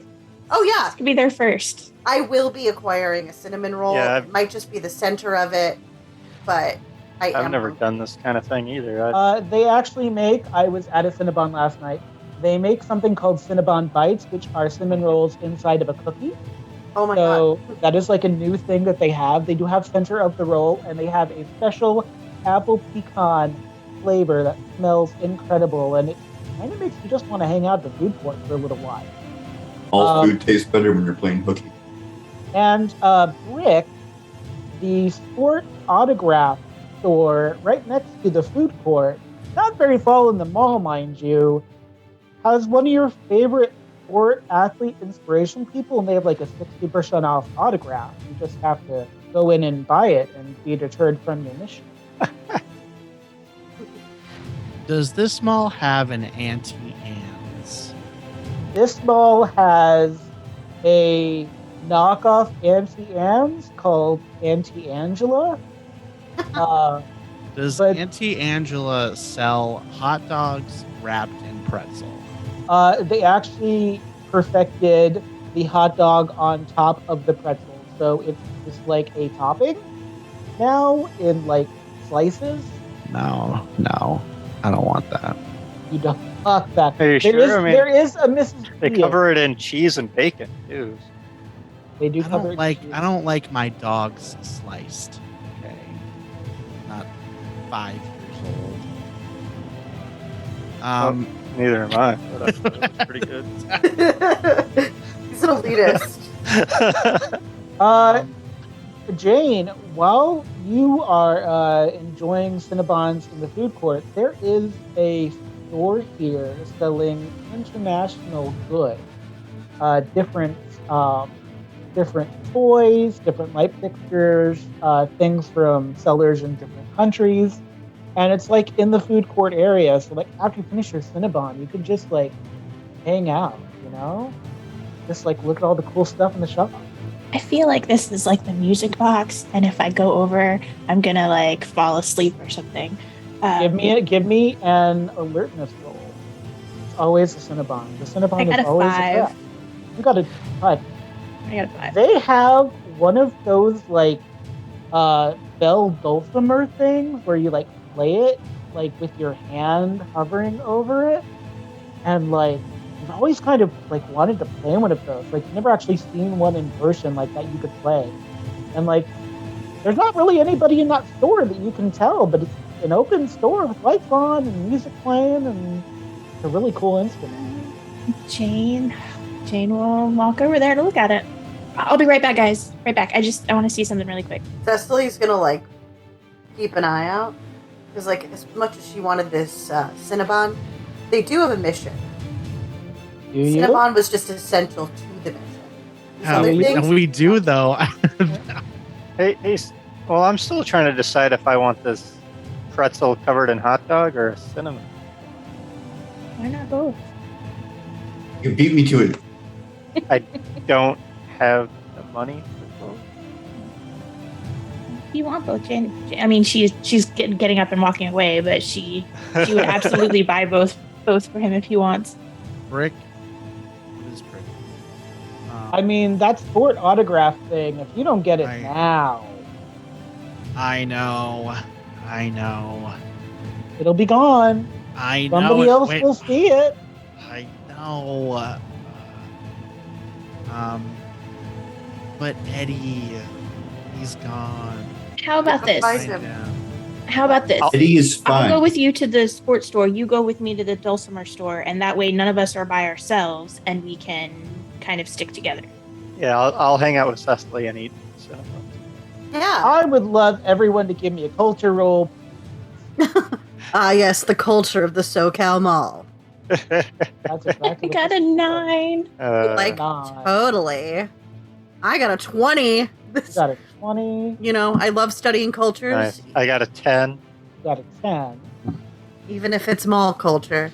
18. You got an 18. Hey, Cecily, Mm-hmm. this is kind of weird.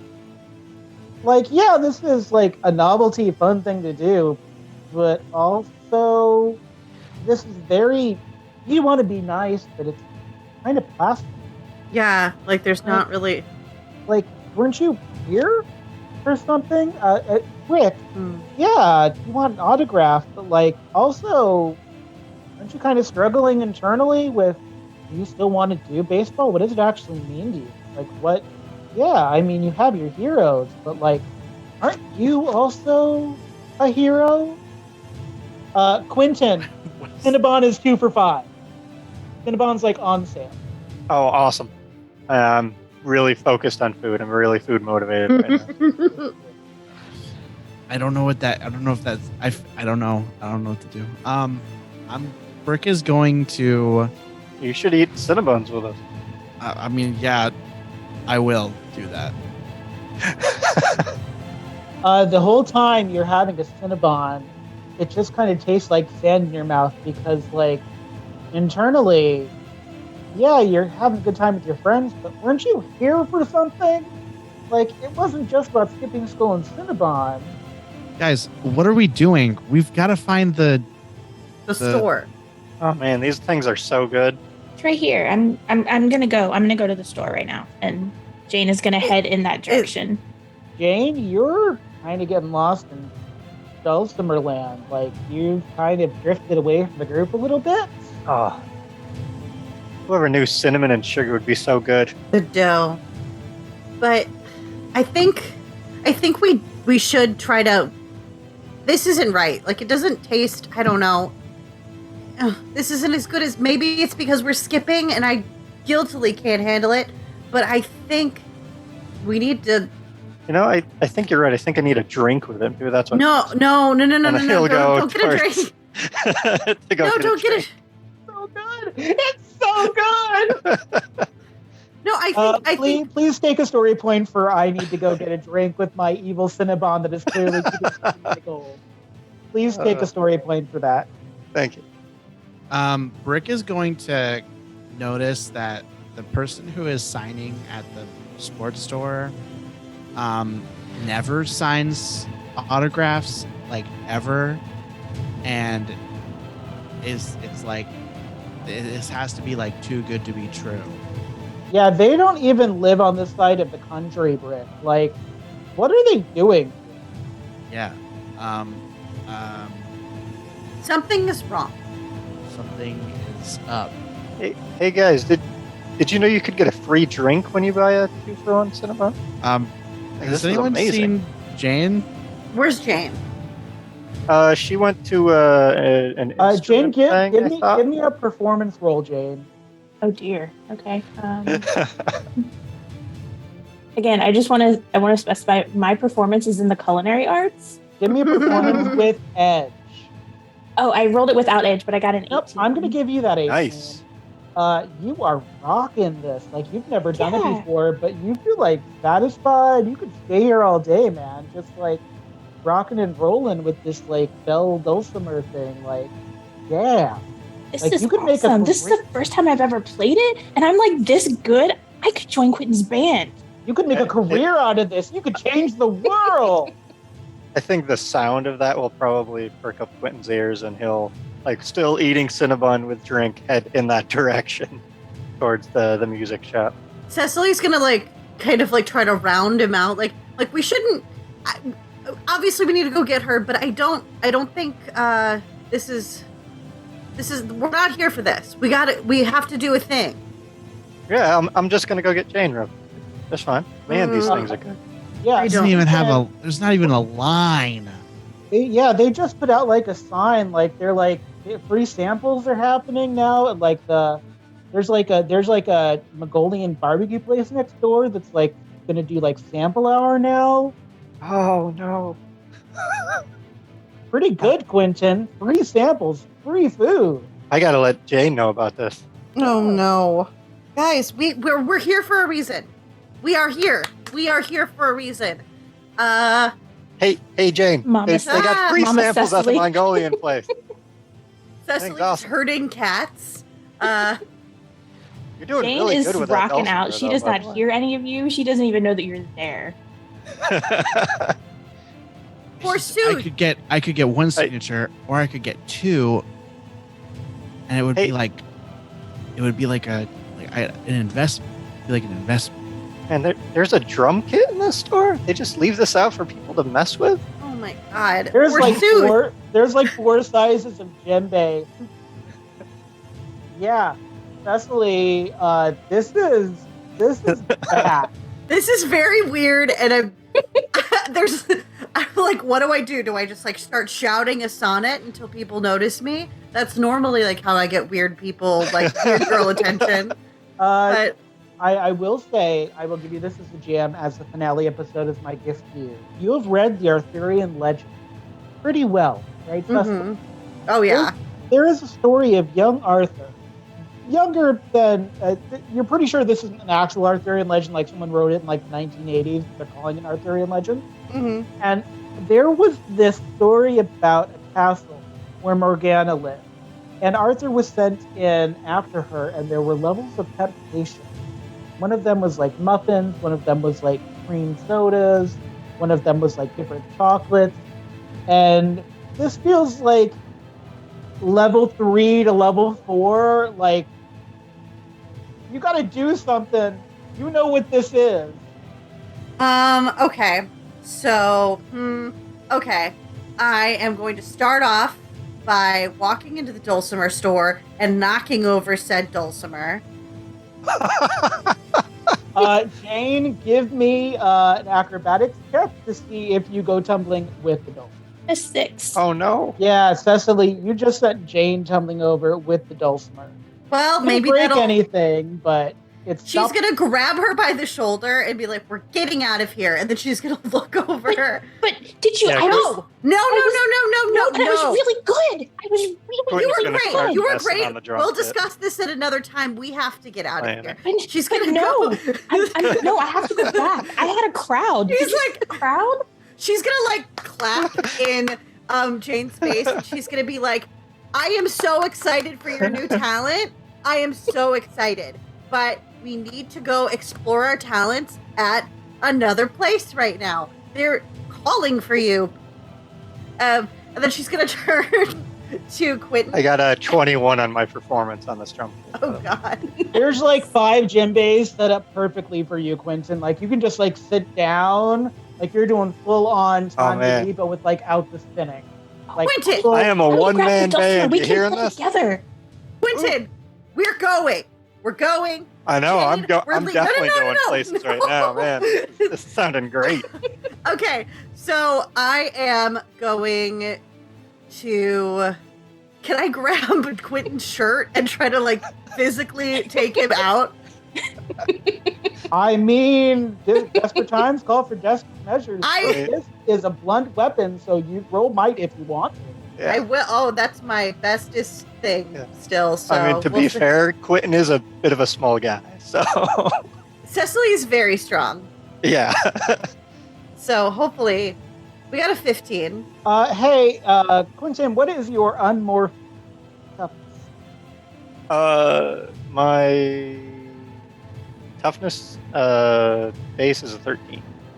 Yeah, you go flying. Yeah. In fact, Cecily, you aimed it well enough because you didn't actually want to hurt Quentin that much. No. That you send Quentin like flying out of the musician room. Great. Yeah, I kind of okay. picture Quentin's like 5'4" and kind of skinny, so he's not very big at all. Okay. Well, at least I've herded one cat to a direction that I want. But Cecily's gonna go. We're going this way. We've got to get Brick. Okay? Jane, come on. But No.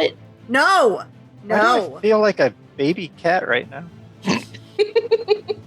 Shh. She's like, I have no idea how to deal with other people. And this is her just being like, I will yell at you like a chicken, like that I'm trying to get into the coop. Like, she's like clapping her hands and being like, we got to go. And then she's going to head toward the sports store. But she's going to like basically have her friends in tow.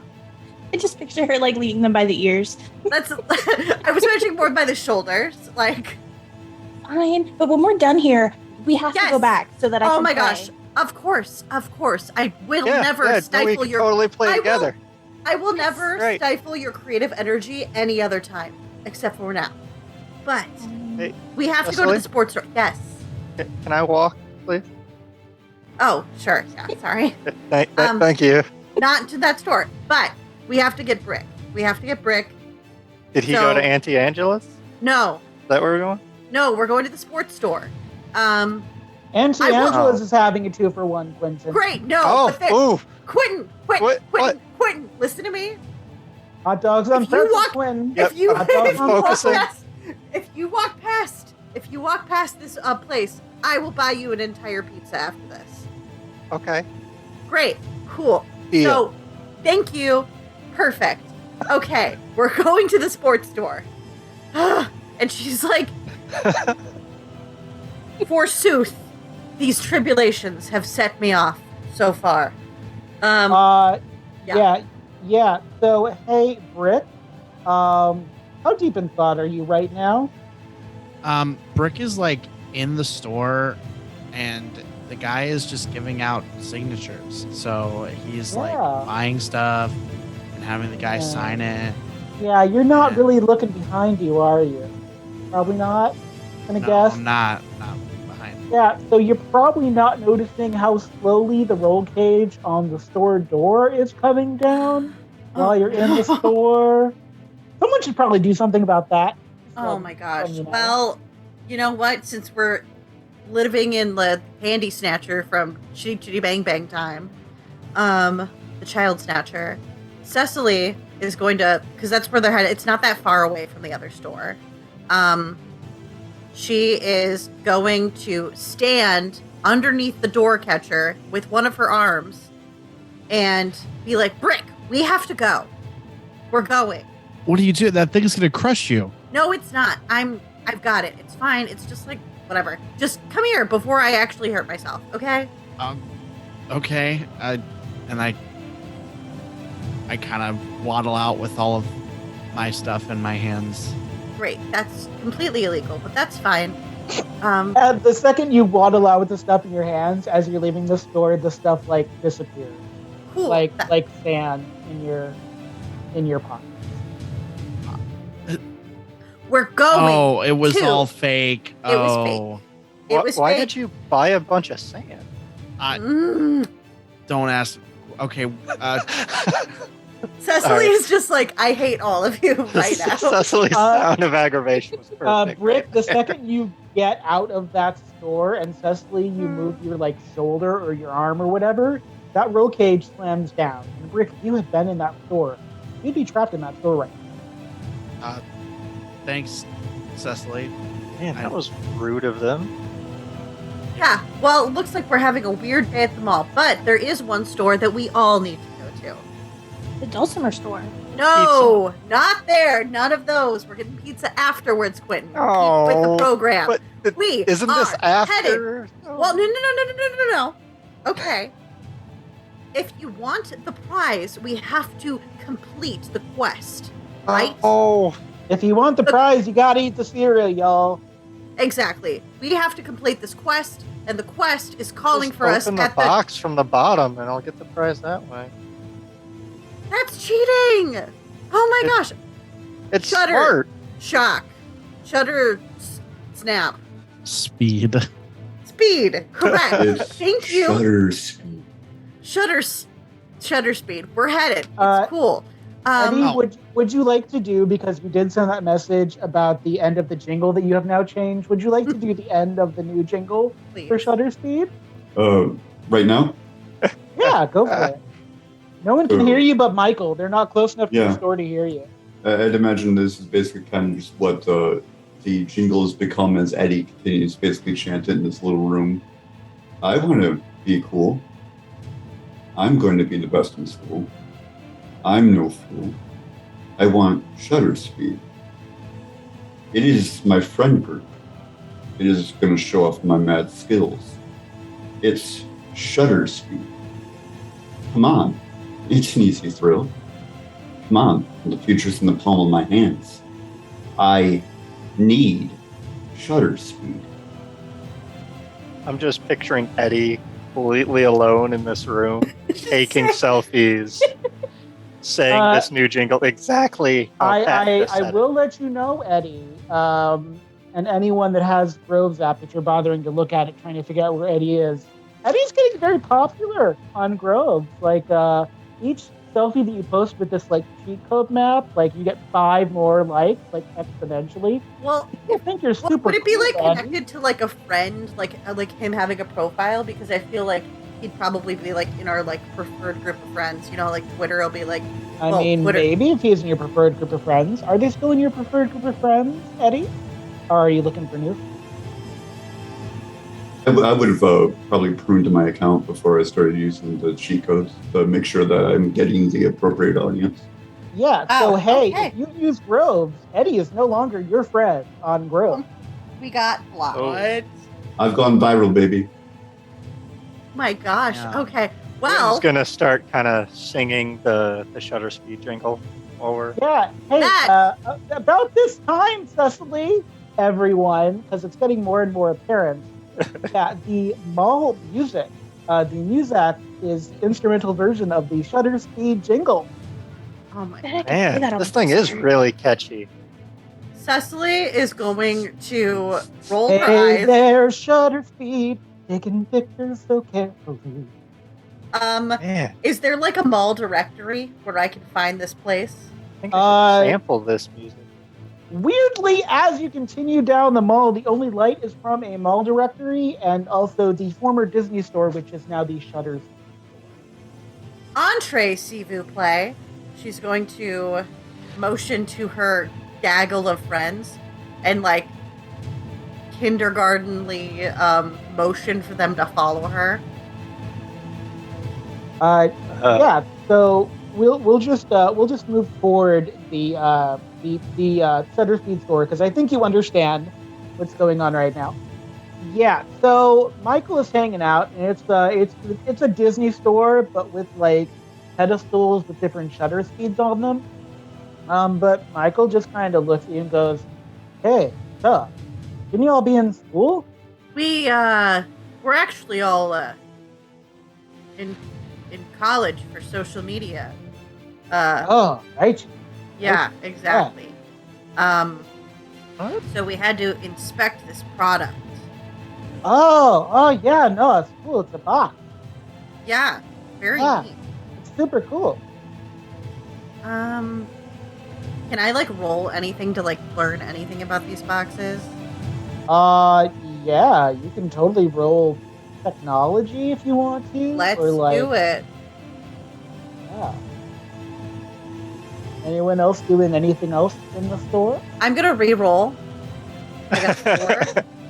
And yeah, we're in a new scene. I'll let you re-roll that for. I have not used my thing. I did not use it before. Oh, okay, yeah, no, you can totally. I got a 7. So Can I do a can- culture roll? It's like a box.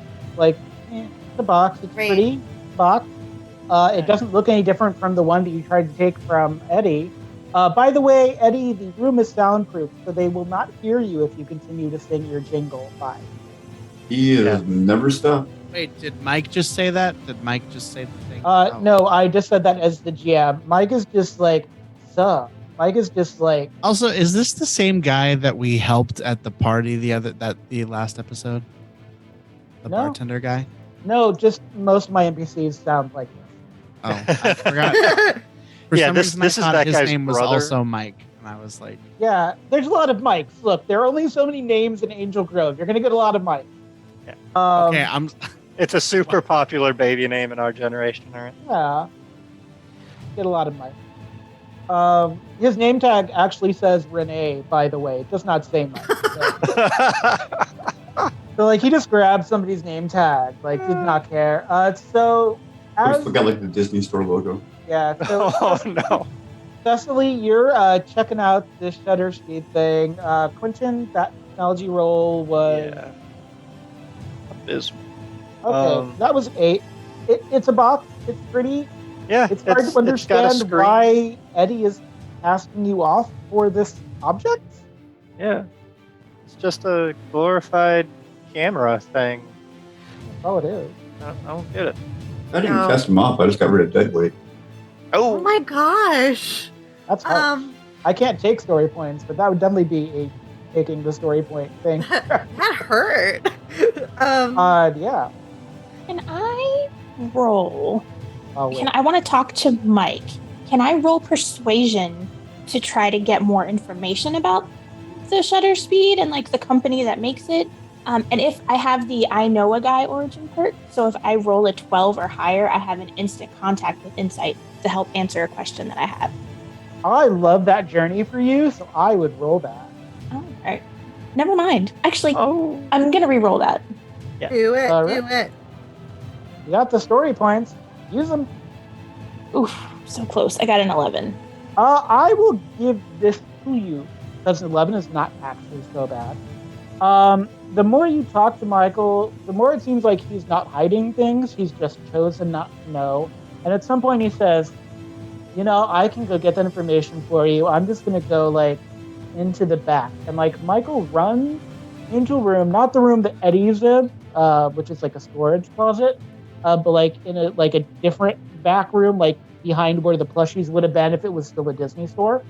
And the door slams, and then the roll cage comes down on the shutter speed store, and you hear Goldar's voice. Sorry, guys. How come the manager of this place sounds like Goldar? You don't hear it from the manager. You hear it from the other side. I always thought it was like over the PA or something. That would be great. So if you look at the map I have provided for you on Roll20, I will explain this particular map. because now is the time this map is important. The purple box at the kind of south bottom of the map is the shutter speed store. You're currently now locked in. Where Goldar is standing is on escalator, where kind of the yellow and black stuff is up north. The blue is a water feature. The brown is the sad dad benches for when they sit where they're tired. And the gray ones, right and left on either side, are other stores. Goldar is chuckling quite heartily at the top of the elevators, and Goldar goes, "Rangers, how do you like our new putties?" And Goldar has a shutter speed and he clicks it. And where there were no putties, now there's a lot all over the mall. Oh, Whoa. But if these, is he saying these are the people that are using shutter speed? I suddenly really regret going to the mall. Everybody. Me too. Jane, give me an alertness roll. Oh dear. Okay. Give me an alertness roll with edge. Okay. 14? 14. Yeah. So, you don't want this to be accurate, but it really, really is. And it's really unfortunate. One of them is wearing a very large black jacket. Oh no, that's Alex. We can't. I mean, what do we? Can we turn them back? there has to be a way to turn them back. We can't fight all these people. These people are our friends and are the people who live in the town. We can't. I think Yeah. we should go talk to Zordon. We're trapped. I mean, Well, we can teleport, can't we? yeah, we can You can try. Right. try. Never hurts to try. Let's give it a shot, because I don't think we can handle the situation just by fighting, No. which is wild for me to say. So are you trying to teleport? Is that what's happening? I'm gonna try Yeah. to teleport back to the command center. Yeah, it doesn't work. Great. You kind of bounce around the room disconcertingly. Like, you can't seem to teleport out of the room, and you hear Goldar chuckle and go, "Did you think it would be that easy, Rangers? Mistress Rita made all these. You think when- we'd let you go that easily?" When we land, I want to try to use my communicator to see if I can at least talk to Alpha or Zordon. Yeah, your communicator works. And Zordon, Alpha 5 goes, "Aye, Jane, what's going on? There's a strong reading of shadow energy from where you're at. I've never seen anything like it." Long story short, there's this new thing that people have been using, and apparently it's turning them into putties. So our entire town, and possibly Eddy, is now a putty. And we can't teleport back to the command center. We're stuck in the mall with Goldar and what used to be our friends and neighbors. If the communicators are working, can I try to communicate to Eddy through it? Yeah, Eddy can hear everything Jane has just said. So you Okay. can try to communicate with Eddy, sure. Yeah, I'm gonna try to send Eddy a message. Just be like, "Hey, Eddy, they have a POG tournament right out here in the store. You should really come in and join, man. It's great." Quentin, give me deception. This is going to be a deception against your cleverness, Eddy. This Can we do anything to help give him an edge? I mean, Eddy is your friend, and as far as you're aware, Eddy is still in there. You have no cause for thinking that Eddy is any sort of putty. Know where he is, right? Like we don't know where he was teleported to. No, you have been unfriended. so- 19.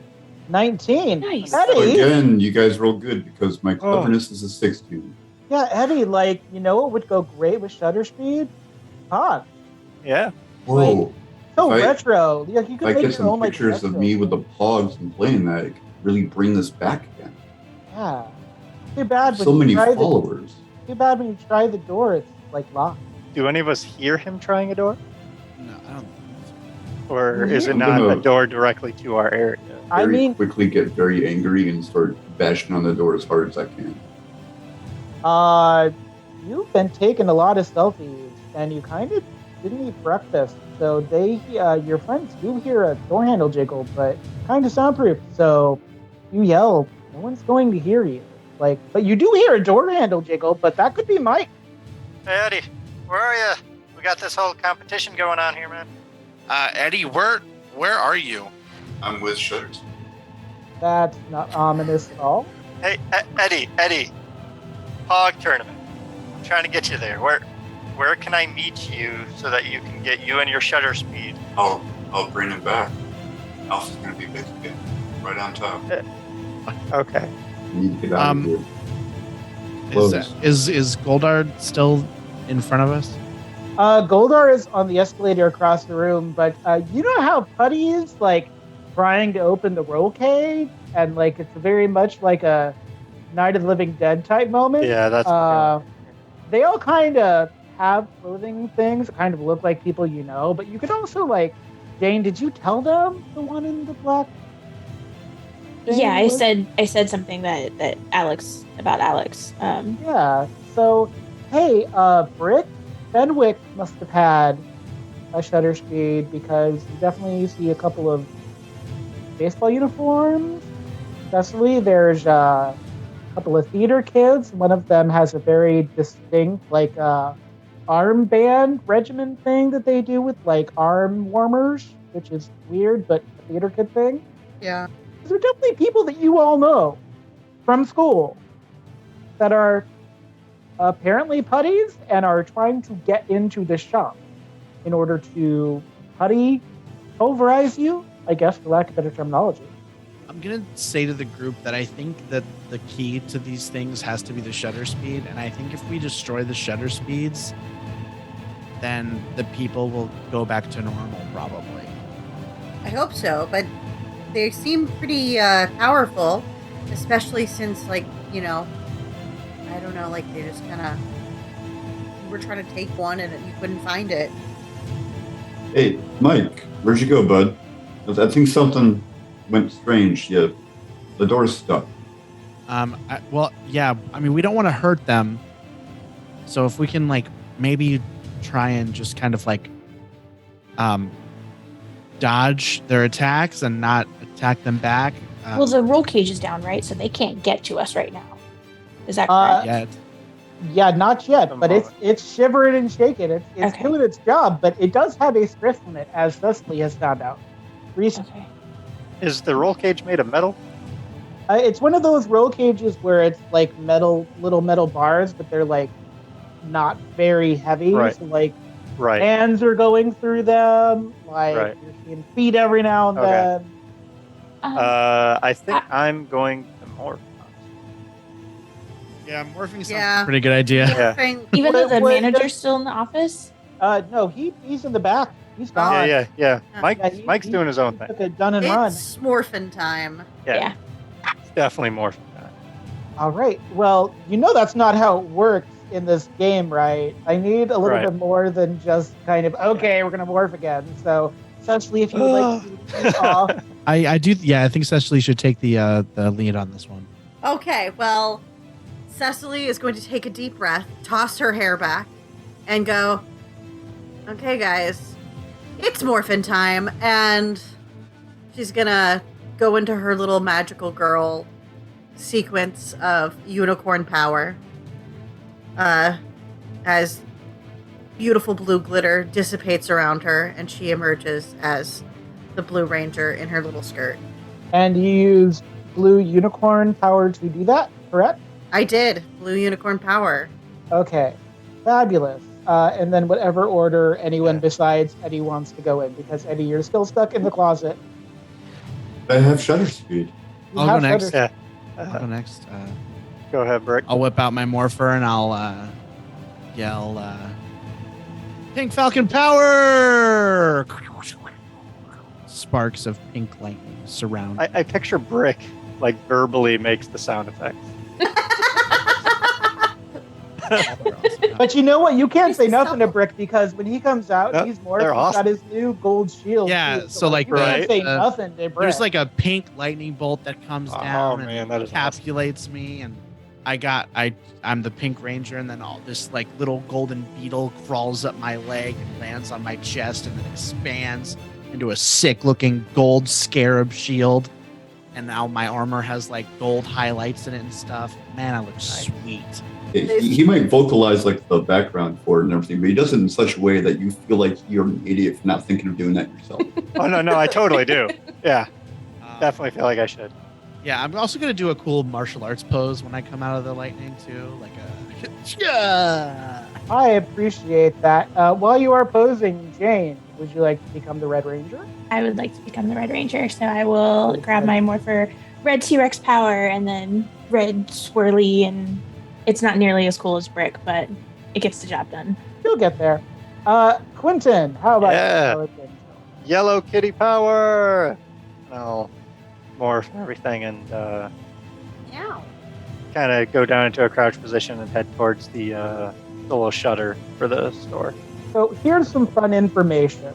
Because in Ranger lore, when you become a Ranger, there's a lot of grid energy that goes into that. So some of it has to go like behind you in like an explosive force. Mm-hmm. So a couple things happen at once. One is that the explosive force of becoming a Ranger takes out those roll cages, like Okay. paper mache. And the other part of it is when Brick you do it because you have a grid relic on you. Because this scarab beetle shield is a grid relic, it emits extra energy and it breaks the shutter speed, but that doesn't do anything to the putties. Oh. Man, they were the MacGuffin though. Were they? I thought so. Okay. What didn't work? I broke a shutter speed and nothing happened. But wait, but no, it doesn't matter because that one wasn't like used. It was just like a random shutter speed, right? The one that hasn't been used yet in the store. Hard to say. I mean, the shutter speed teleported Eddy. You've done that to someone else. Yeah, but we're in the shutter speed store though, aren't we? You are, in fact. In fact, you were being beset by putties, so I'm going to need everyone to roll initiative, if you please. Oh no, we can't hurt them, guys. No, they're our friends. I mean, you can tell me I can't hurt them, but Jane got a 19 on hers. Quentin got a 20. Okay. And Just to put me in the sequence, do you want me to roll it all? Not yet. You have a There. couple choices to make, Eddy, and we're going to get Oh, I got a 4. Cecily got a 4, Brick, you got a 10. yes, Okay, so here's the fun thing about Goldar. Goldar has a power called, what is the name of it? It's actually called a perk when they have it, when they're bad at it. Goldar has a perk called Commanding Call. So any threats within their range gains a +2 to initiative. So whatever the putties get, it's going to have a +2 on it. I'm going to roll. Golder is a support character. Goldar's also a big bad. So they got a 13, which I thought was going to be higher. But, Quentin, Yes. what you want to do? I think, can I split up my triple strike to 3 different targets? No, it's all on one target. It's all on one, so it's not like I can hit 3 putties and No, that's Okay. closer. That's closer to Brick's volley shot. gotcha. All right. Would I be able to do more than one with an extra attack, or is it still all on one? You can do more than one with the next attack. Okay. So I'll do my extra attack and try to fight 2 putties, or at least, essentially, I'm trying to stun the 2 putties rather That's than fair. actually hurt. Give this a try. All right. Oh. Did I use the right one? I have not seen a roll, so I don't know what you rolled. Oh, it didn't come through on your side? I I'll just have not. finesse roll.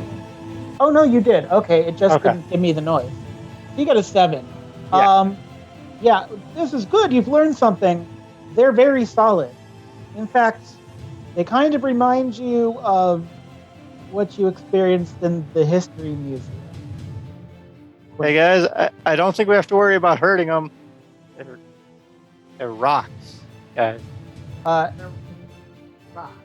Yeah, Jane, you definitely just heard Quentin say you don't have to worry about hurting them. They're rocks. And it's your turn. Okay. How close are the other rangers to me? You're all very close to each other. Okay. A Disney store is not as big as it makes it seem in the infomercials. You are all within reach of one another. Okay. I want to try to trip and I want to try to trip as many of the putties as I can to make them prone, but I want to do it in such a way that I miss my rangers. Then give me a might for grapple. Okay. 16? 16, since you're trying to trip them and not actually hit them, you take down 3 putties, and like Quentin said, they are solid. Yes. So the putties go next. Cecily, you remember how, when we started our adventure, the first putty you met by yourself, you took out their heart? I did do that. Yeah. It seems like the putties really are not happy with you and don't seem to know why, but they're definitely 3 of them are coming to tackle you.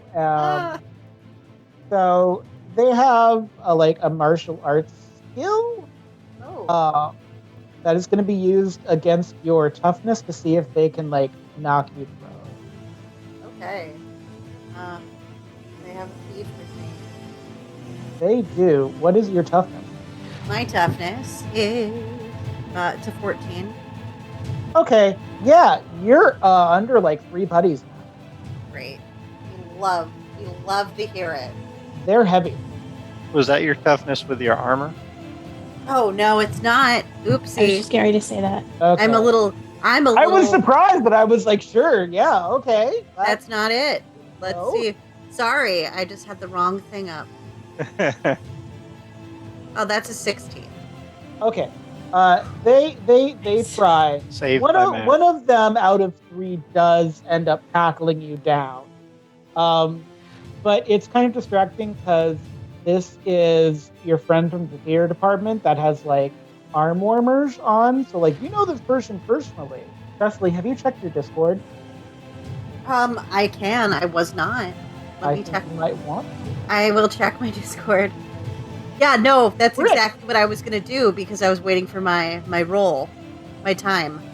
Yes. Is it my time now? It could be your time if you so wish. Before we go on to Rick, I will let you have it because I'm a good. Okay. Well, I want to use my power, my mnemonic recall. I have the All right. access to the flow of historical details etched into the flow of the Morphin grid. So I want to spend 1 power, and I want to figure out where this started and who started it. The details surrounding how we got here. All right. So this doesn't give you all the details. This is just your personal history in the past 30 days. Okay. But your personal history is very useful. You were at the Natural History Museum, and you looked up and noticed the fabulous glittering tundra above the atrium. And you know Latin. So the words potentia tiantreve et pluve saves, please, all Latin majors don't come after me for butchering that, I'm sure. You know what that means. And what does that mean to Coco? The power of thunder and rain saves. I'm going to say that to whoever's closest to me. I'm like, the power of thunder and rain. We need to get them wet. Okay. Is that what it is? Yeah? Power of thunder and rain. We need to get them in a storm. We need to get a storm. How can we get a storm? Doesn't this Mike. place have sprinkler system? My We do. grappler is fire. Can I hold it up? We are by a fountain. Britt, you are hearing all this, and you are up next. So you can decide how you participate or go. This is. Sprinkler system. What are you thinking, Britt? I want to find Eddy. How would you like to do that? Well, I noticed that what's his name, Michael, went through that door, so I'm gonna try and open the door. Okay. You see something to hit the sprinkler system. Yeah, you go through the door. You're just now in the back of the mall. Over the comms, Eddy can be heard basically calling for Mike. Can I hear him though? I don't think so. I'm gonna Not like in the establishment because it's soundproofing, but through the comms was Yeah, my you can thought. hear him in the comms. So it's very disconcerting. But there are no putties back here, which is kind of nice. Yeah, I'm gonna. Nobody's so far. Are there doors I can check? Like, None of the doors seem to have handles, which is not terrifying at all, what? and totally not a fire hazard. Well then, how did he get locked in then? Do any of the doors have like labels, like broom closet or restroom? No, there is like an arrow to like exit to like mall proper or whatever. But yeah, none of the doors you pass seem to go into any specific space, just a way back into the mall. Can I start kicking in some doors? If you'd like to kick in a door, please give me a... I'm going to say that's your foot, so it's a blunt weapon. Give me a might to try to kick in a door. 19. 19. You make a dent and you kick into a door, and it's just like a shoe store. Okay. Can I move on to another door, or is that going to take me to the next round? That will take you next round. You have exhausted your movement, and now you've done a thing. So that is the end of the round for you. Cool. Cecily, would you Yes. like to get up? I would. I want to try to get a sprinkler system going or some way to make this fountain be spouting. And how would you like to do it? Can I shoot it? Would that make it spring a leak? I don't know. Please attempt to shoot the fountain if you so wish. I'm going to do it. I'm going to shoot We're the going to fountain. see what happens. I am going to try.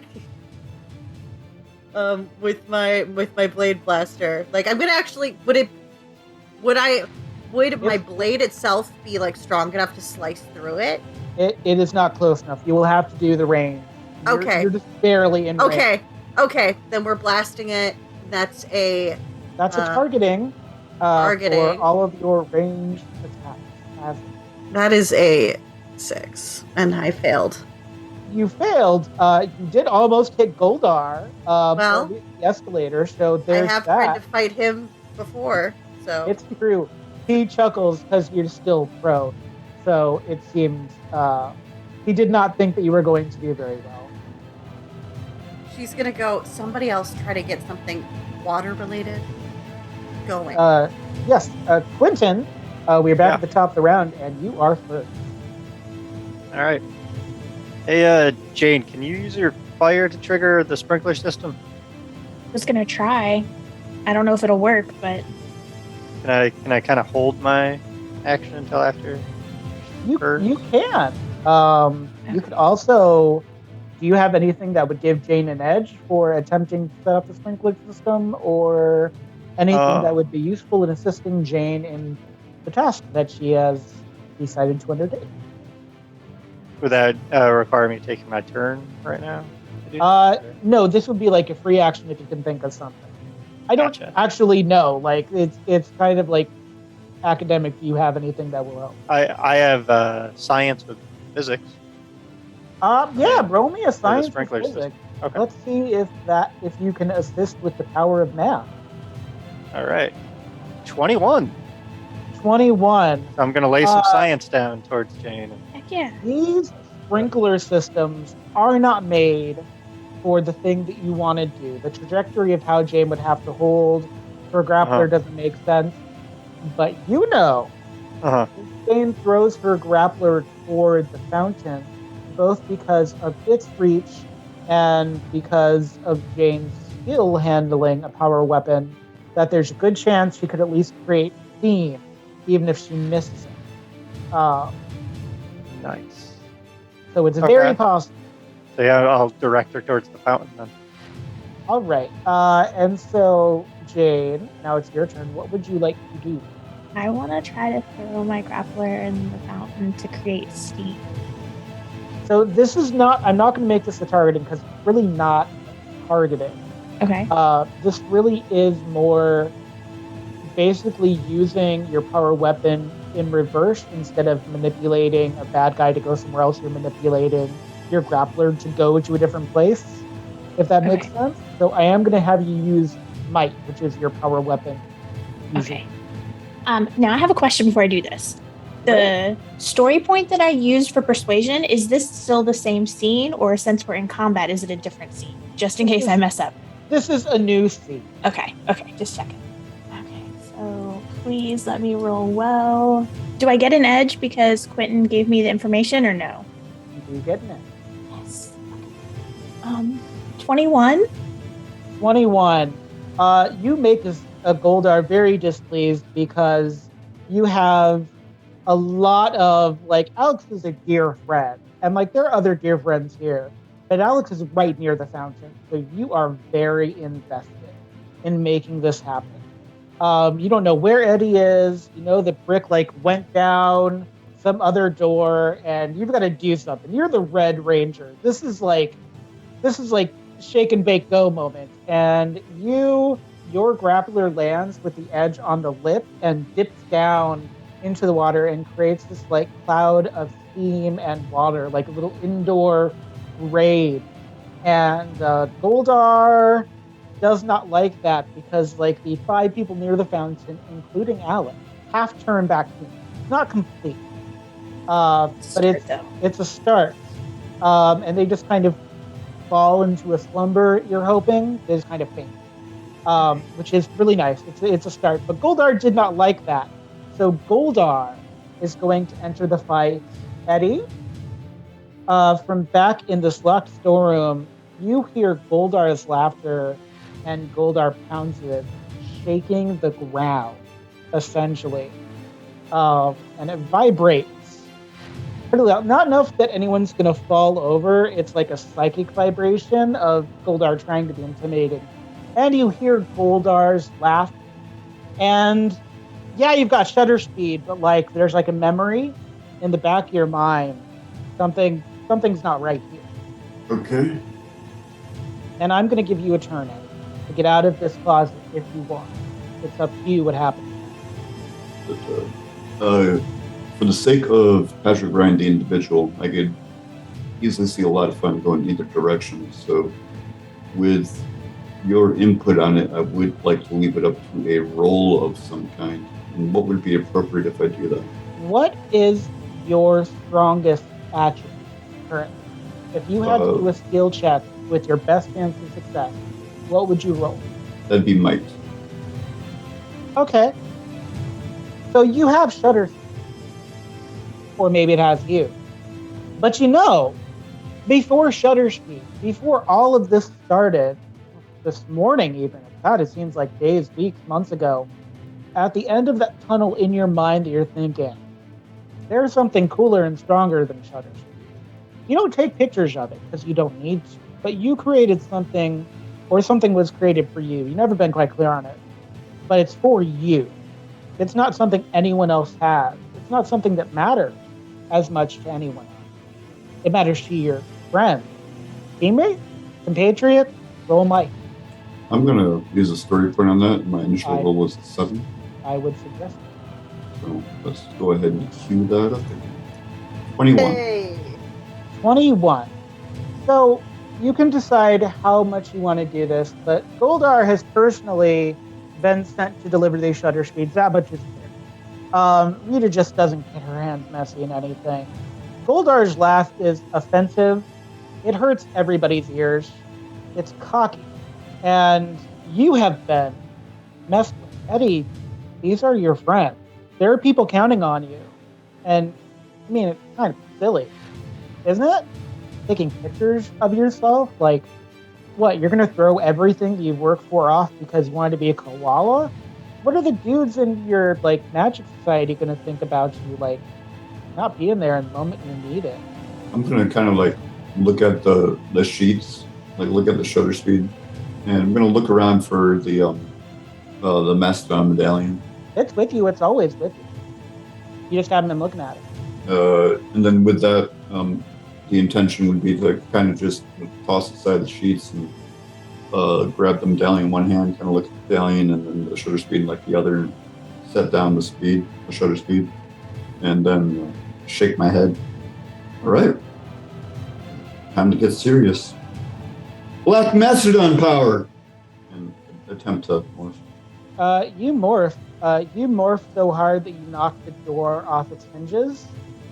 Quentin, you just get out of the way Nice. of the door, knocking off its hinges. Eddy, Thatch, I want you to go running, and I want you to roll another might with an edge. Take a swing at Goldar. May I have the privilege of also utilizing a PowerPoint to empower said weapon? I would recommend that. So it'll be a +2 shift. So I'll be spending that PowerPoint, and the weapon itself is sheathed in a very concentrated glow of energy through the process. All right. But Give me that might roll with an edge, and then it's a shift up. So it's a total of 2 shifts up because of the 2 abilities stacking on each other. And most I got importantly, 23. the 23 is quite impressive. You cleave right into one of Goldar's wings, and he growls, and it sounds like a wolf growl. And he goes, "You! Oh, we almost had you. Oh, you Rangers never learn." And then he kind of howls, both in pain, takes a step back, and through the ceiling, crashing, comes Rita Repulsa's scepter. You've never seen it, but there's nothing else it could be. What else would it be? Crashes to the floor of the mall, and there's this great shaking and lightning, and it blinds you all for a second, except for Brick, because you're behind the mall right now in a utility hallway. Then there is a giant Goldar breaking through the roof of the Angel Grove Mall. I'm gonna see that from my behind the mall vantage point. Yeah, And, it's very hard to ignore. Yes, definitely. And I'm gonna go on my communicator and be like, "Am I seeing this right? Is he giant?" Yes, he is. Oh boy. That's one big mean dog. Okay, so here's what Isn't he a I would gorilla? like. I thought he was like a dog gorilla. Yeah, he's I like. don't know. He's got really long dark hair. It's hard to tell what he is. He's got a gold armor. That's all. Regardless, I think it's time for us to call the Zords. Yeah. So before you call the Zord, No. because that is what's going to happen. I would like that to happen. Before you call the Zords, Eddy is here now. Eddy, is there anything you'd like to say to your friend? Actually, I was just in the middle of kind of drafting something up, so I'll basically just try to improv it at the moment. I mean, I can let you have that. I'll let everyone start calling their Zords. Yeah, give me a moment to work on try it. to finish Okay. this. Yeah, so we'll do this in order if you'd like to call your Zords. Remember, they do take 3 turns after you call them to get there. But it's okay. We can start right now. And so that would be Quentin. Quentin, you went that turn, right? I held my action after Jane. Held- How did Jane went. All right. Did she make steam? All right. He made steam, so I'm going to have Brick go first, Okay. technically. Sick. So, yes, Brick, there's giant Goldar head. And suddenly there's a skylight in this utility hall. Yeah, I'm gonna do a little pose and call for my. We need Pink Falcon Zord power now, and hopefully he comes soon. It's true. You can also move if you'd like to rejoin your friends. or Yeah, get I would the like mall to proper. get back to the group. Yes, Yes, you're going to I didn't come realize around. that Eddie's door was in the same. I thought he was in the back. I know, and I didn't stop. So the one thing about this Brick is you're going to come out in not quite next to the shutter speed store. So the other part of it is that you're going to see the effect of what Jane did on your next turn while you're waiting for Pink Falcon. by the way, you do get a downshift when you try to attack powering enemies, but you can still try to attack them while you're waiting. So just so everyone knows. So Brick, you're running to rejoin the group. You've called Pink Falcon. Cecily, it's your turn. I am going to call for my blue unicorn power, Lady Alamathea. Let's get it going. Okay. You can move or take any free action right now. I think that everything's handled at the moment that I need to. So I am just going to stand at ready with my blade blaster in hand. Eddy, roll me initiative because we're now going to the back top of the round, and I want you to get in here. 14 for the initiative, and then back to this little thing. Okay, and then when we get to you next round, you can do and say whatever you're going to do. Quentin, you almost got smushed by a door, but more importantly, giant gold eye. Yes. Welcome back, Eddy. I'll shout at his direction and then just be yellow Zord power and call out for Diego, my big saber-tooth tiger. Fabulous. Jane, you've created steam. Eddy made Goldar mad, and now there's a large Goldar, which is something. I am gonna call my sword. So, Red Rexy to me now. And then, how do I get my grappler back? Do I actually have to like go down there and pick it up, or does it like magically appear back at me? It can like magically appear like you're calling it. Okay. You could boomerang it if you wanted to, but that would actually like take another round. So you can magically call it back, or you can like boomerang, try and hit the putty threads. But yeah. I'll just magically call it back. Okay. And if I need to throw it again, I can. That's it. Yeah. Eddy, you are next. After the big dramatic entrance and the axe back out, just kind of relax, roll my head around, kind of like getting my body warmed up again, kind of snapping some cobwebs out. I'm already pretty cool. I'm going to do my best in school. I'm not worried about being a fool. I have my family. I got a great friend group. I get to learn some mad skills. I have grid power.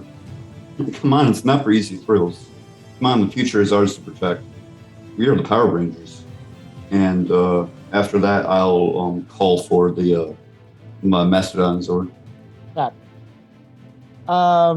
Take a story point for that. That was very nice. Okay. Goldar growls at all of you. I want you to give me. Actually, I'm going to roll it for him. This intimidation is going to be against whatever your current toughness is. Let me see if he has any. All right. But he has a pretty high intimidation. We're going to see. This is going to be against your toughness. He's trying to intimidate you into skipping around, basically. And if your toughness is 17 or below, you will do nothing that round. Did anyone's toughness take a hit? Was anyone 17 or below? Because you got the 8. Mine was 17. Okay. Yeah, you're stunned. He is very, like, it's not cartoonish now. Like, it is very unsettling. But you've also called your Zord, so... yeah, but next round, you'll both just kind of be frozen in fear as Brick, you're next. Was I affected by that toughness? You're kind of off to the side, so I'm going to say no. So have I rejoined the group yet, or do I still get? You can see the group. You're just not quite there. Yeah, like Goldar is closer to you than you are to the group. I'm but like, closer to I'm close to Goldar. Well, his foot. Oh well, he's giant. I mean, he's very tall, so you're very close to his foot. Never mind. As I said, you can all still try to do things to Goldar with your weapons. It's just a downshift because he's down. But like, you could still try it. Yeah. I'm gonna go for something. Great. I'm gonna attempt to attack this big toe or whatever. He's got whatever's closest. These golden booted shoes.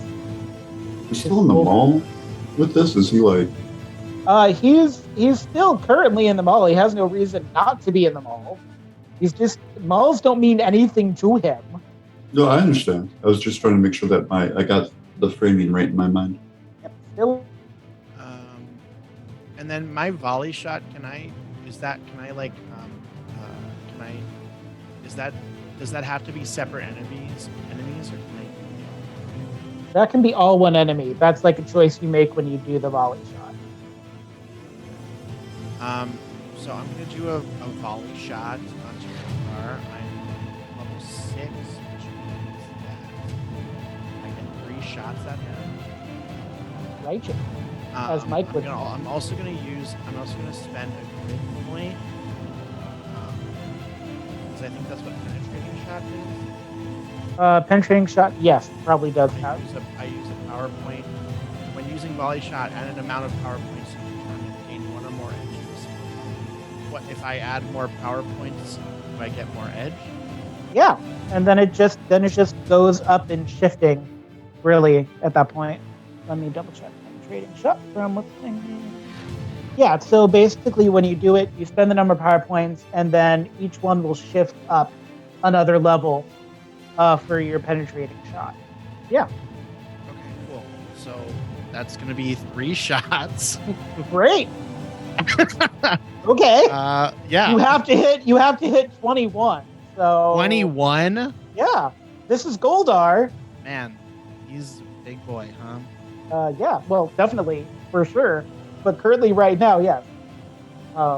Targeting, okay, yes. Is that his evasion or toughness? Doesn't matter. Toughness. Skill shift is... how many power points do I have? 4? You have 4. How many do you want to use? I don't know. It's the last episode. It is, but I don't want to... It's not over yet. Should we all have 4? Everyone has different, but I think at this point you all should probably have 4 power. Something close to that. Sorry, I still have 2 on my sheet, so I just want to make sure. So you would start the episode with 4 because they regenerate episode to episode. But yeah, you should all have 4 base to start off with the episode, and then you just decide how to use them. They just don't regenerate until after the episode. Sorry for the interruption. But... No, you're fine. Okay, so I'm gonna use 2. Okay. So would that be a +2 or is that a D4? What is your targeting currently? My targeting is it's a D10. Okay, so it's D12, and then does it give you any option above D12? Because this is where we start going up in the dice. Well, I'm in the skill shift area of the roll. Oh, so yeah, so +2 because then that should, yeah, +2. Yeah, that should do it. I hope it does. It should. After D12, it should be 2D8. Yeah. That's okay. Great. That's good. Yes. Now we're going up the dice ladder. We're in uncharted territory. Brick has breached new ground. It's true. All right. Let's do it. Let's do it. Please tell the audience what you received for that. What'd you get? I got a 32. Amazing. Holy You crap. got a 32.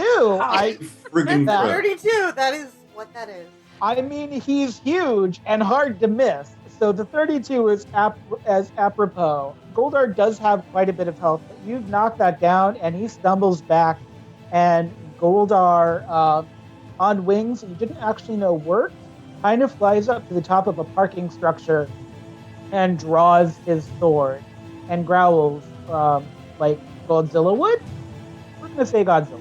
But good job, Brick. Good job, Brick and Eddy, for both making Goldar very angry and very hurt. Good job, everyone. Yeah. Cecily, love to see it. You just saw all of that. I'm going to be like, wow, that was some incredible whatever that was. We're still like a few steps off of good old Yes, at the top of the round, your Zords will be appearing. Perfect. Essentially. I don't really know what else I can do right now. I You could can just always, try to- yeah, you can always hold if you want to. Try and save some more putty people. Yeah, Goldar Yeah, I'll really try didn't to- care about the putties, so yeah. Yeah, I'll try to save some putty people. Swoop in and, atone for the sins that I've done against the putties in the past. There you go. Please atone with, we'll say this is might, because we'll use grappling because you're trying to baptize them in small fountain waters.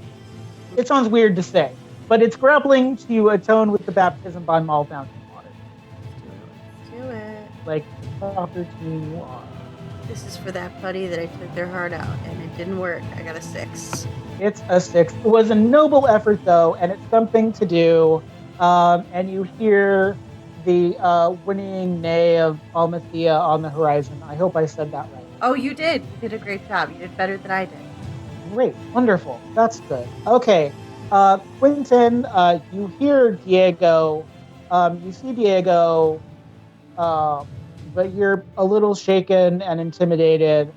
So if you give me, and Jane, you'll do this as well. If you'll give me an intimidation roll of your own to see if you can beat the intimidation. See if you can basically beat your own toughness. It sounds weird. Give me an intimidation roll, and then if it's similar or higher than your toughness, then you come out of it. Does that make sense? It made sense in my head. 2. Suffice it to say, you see Diego, but things are pretty bad. The mall is destroyed. No free pretzels. Everything is sad. At least for this. How turn. far away is Diego? You can see Diego. Diego's like, "Hey, bro, what's going on?" Diego's just like waiting for you. All right. Everybody else is getting into their Zords and everything already? Not yet. You're the top of the round. Gotcha. Oh, no, yes. Nice. All right. I better get some pizza still after this, and I'm going to hop into Diego. You were not able to hop into Diego because you were still yet. intimidated. Okay. That was what the roll was for, to see if you could shake off the Gotcha. intimidation, get in your Zord. Jane, would you like to try to get into Rexy? I would. All right. See if you can hop into Rexy. Give me an intimidation 23. 23. That should beat your own toughness. It absolutely beats my own toughness. I wish yes. my toughness was that high. Yes, I would like to get into Rexy, please. You have your Heart of the Cards Yu-Gi-Oh moment, and you see Rexy, and you are able to. How do you get into Rexy? Have you decided a elegant way to do it? Are you just like jumping into the head? Or are you like? I really want a cool way to tail? do it, but I'm short and Rexy is really tall because he's a T-Rex. So I'm just gonna say there's like a little elevator in like his back foot that I can like walk into and then go up. That's fair. That's everything you need. Eddy, you end up. You see your beloved Mastodon, whose name I wrote down. Brent, you see Brent. There is Brent.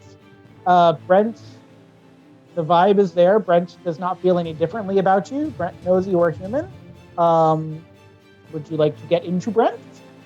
Sure thing. Do you have a special way that you get into Brent? Yeah, we'll say like Mastodon shows up, earthquaking kind of thing. The ground kind of fissures underneath me and springboards me up, and I backflip onto the top of him. All right, that I love that. Goldar is annoyed and tries to take a swing, specifically at Brent, specifically at Diego, because Diego is not closest, but is not necessarily moving, waiting for Quentin. Quentin, you wince as Diego takes a sword across the broad side of the body. Oh. Britt, you've just seen your friend Zord take a sword to the broadside. Oh no! Is my Falcon Sword here yet? Yeah, your Falcon Zord. I know that you had jumping thing. You had an elevator you were trying out. You've been workshopping with like Alpha on occasion now that you're back. So like, did you decide how you kind of want to get into your Falcon cockpit? I am always going to jump into the Falcon cockpit. That's how it's always going to happen. Are you doing like the backwards like water slide where you like put your arms across your chest and like jump up, like a backward water slide type thing? Yeah, it's like a backflip in the air, and I land into the cockpit of the Zord, very Power Rangers-esque. Which is appropriate. Remember, everybody else uses driving for movement in their Zord. You use acrobatics because you're the Falcon, the winged lord of the sky. So I'm gonna jump into my Zord, and can we attack on this turn, or is just getting into our Zords hard? Getting into your Zord takes your action. Yeah, because it takes the moment and the time, which is why it was actually. I'm going to imagine that I'm going like after my after I ran up a wall and did a cool jump and smacked Goldar with 3 of my giant volley shot pink lightning bolt energy blasts. I'm gonna land in like a 3.0 stance, and then I'm gonna look up and I'm gonna see the Falcon Zord swoop down, and it's gonna go ah, and I'm gonna go and I'm gonna just drop something. Excuse me. And I'm gonna jump up and do my little flip and land in the cockpit of my Falcon Zord. Goldar really does not like that something is screeching besides him growling, and so like Goldar growls back, but it's not his turn, so he can't attack. So it's not intimidation, it's just Goldar big hit. Cecily, your unicorn has arrived. Almathea is here. It's a theatrical little experience, because I get to I think I try to like get on the back, but then I get into the cockpit. Like it looks like I'm going to ride, but then I like slide in. That makes sense? Yeah.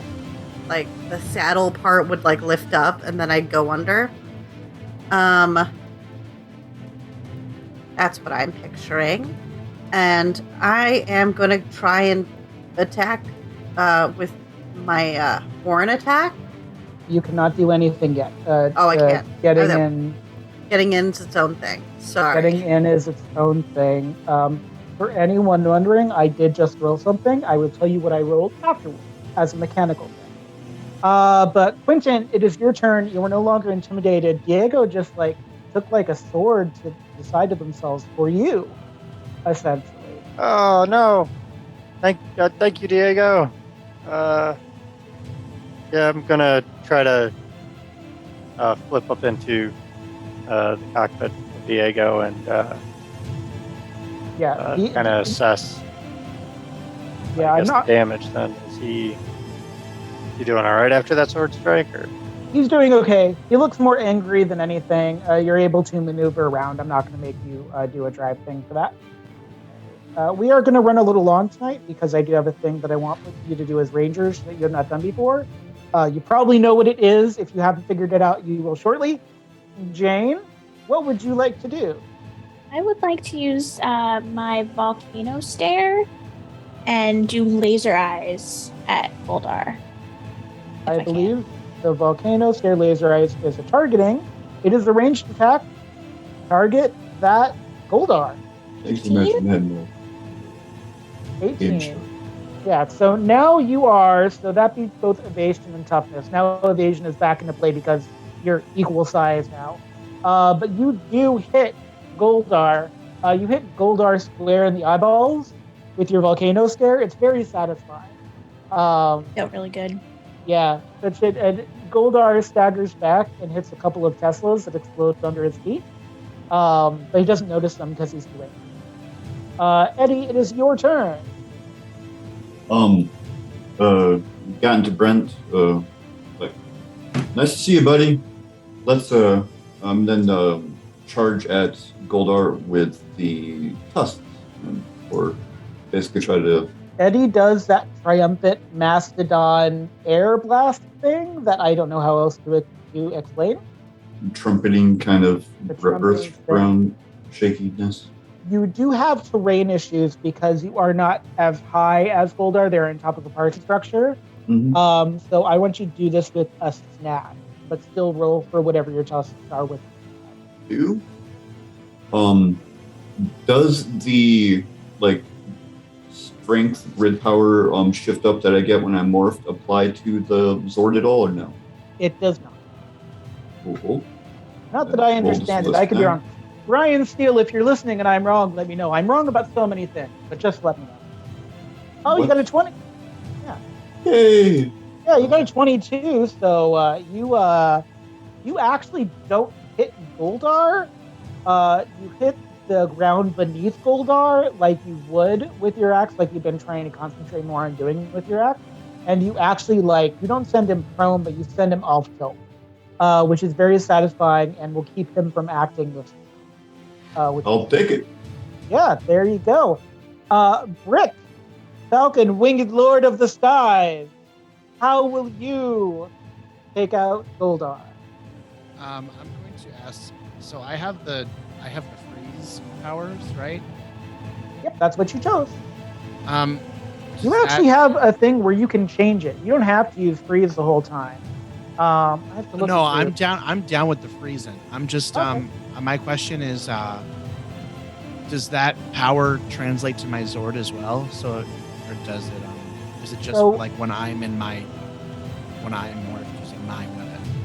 So your Zord is different from your power weapon, but in this case, your Zord as a Falcon comes with this thing where when you're using whatever your beam shot things are called, you can actually switch the type of damage you do. So you don't have to do cold damage with it, but you can choose to. You could do lightning, you could do fire, you could do. You can't do poison because I don't know how I do that. Because that would be like a fog, I guess. I don't know. But so you could do basically any energy type attack because it's all coming from the same thing. If that. Yeah, cool. So I'd like to use my freeze power blasts with my lightning cannon on my little Falcon boy. Use that cannon. Use that cannon.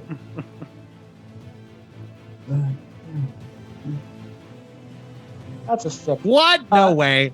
Okay. Use that story point. Use that story point. I'm not going to let you for a reason that will become apparent. It's going to be really cool, I promise. You were just doing a barrel roll and you just aimed wide, but you hit 2 other Teslas in the parking lot and they explode next to Goldar's. So bad day for Tesla, great day for you.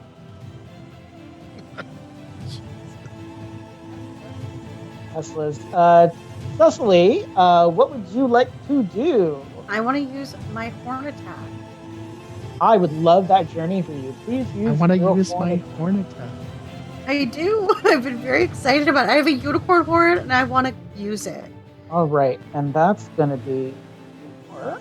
I got a 9. You got a 9. It's weird terrain. Eddy didn't do you any favors. You thought there was a ramp and there wasn't. So your aim was a little wide. You did hit the fountain and shower a couple of other putties. So now there's less putties, but there are still putties. At least I'm helping. You're helping, vaguely. Which is good. You actually help more than you know. So at the start of this round, I want to let you know about the 6 that I rolled. So in order to create a Megazord, it's a 1d6 that I roll, as I understand it. And the number I land on is how long it takes for that Megazord to form. Because this is your first time, I'm doing it a little differently in a way that makes sense to me. And so after Jane goes, I'm going to tell you what happened. But Quentin and Jane, you're both going to go like normal. And then something amazing is going to happen to someone. Someone's going to roll it, but we'll see. So Quentin, you're in Diego. What would you like to do to deal with Goldar? All right. I just imagine this as a nobody makes me bleed my own blood kind of moment. Right. My name is Quentin Turner. You hurt Diego. Prepare to die.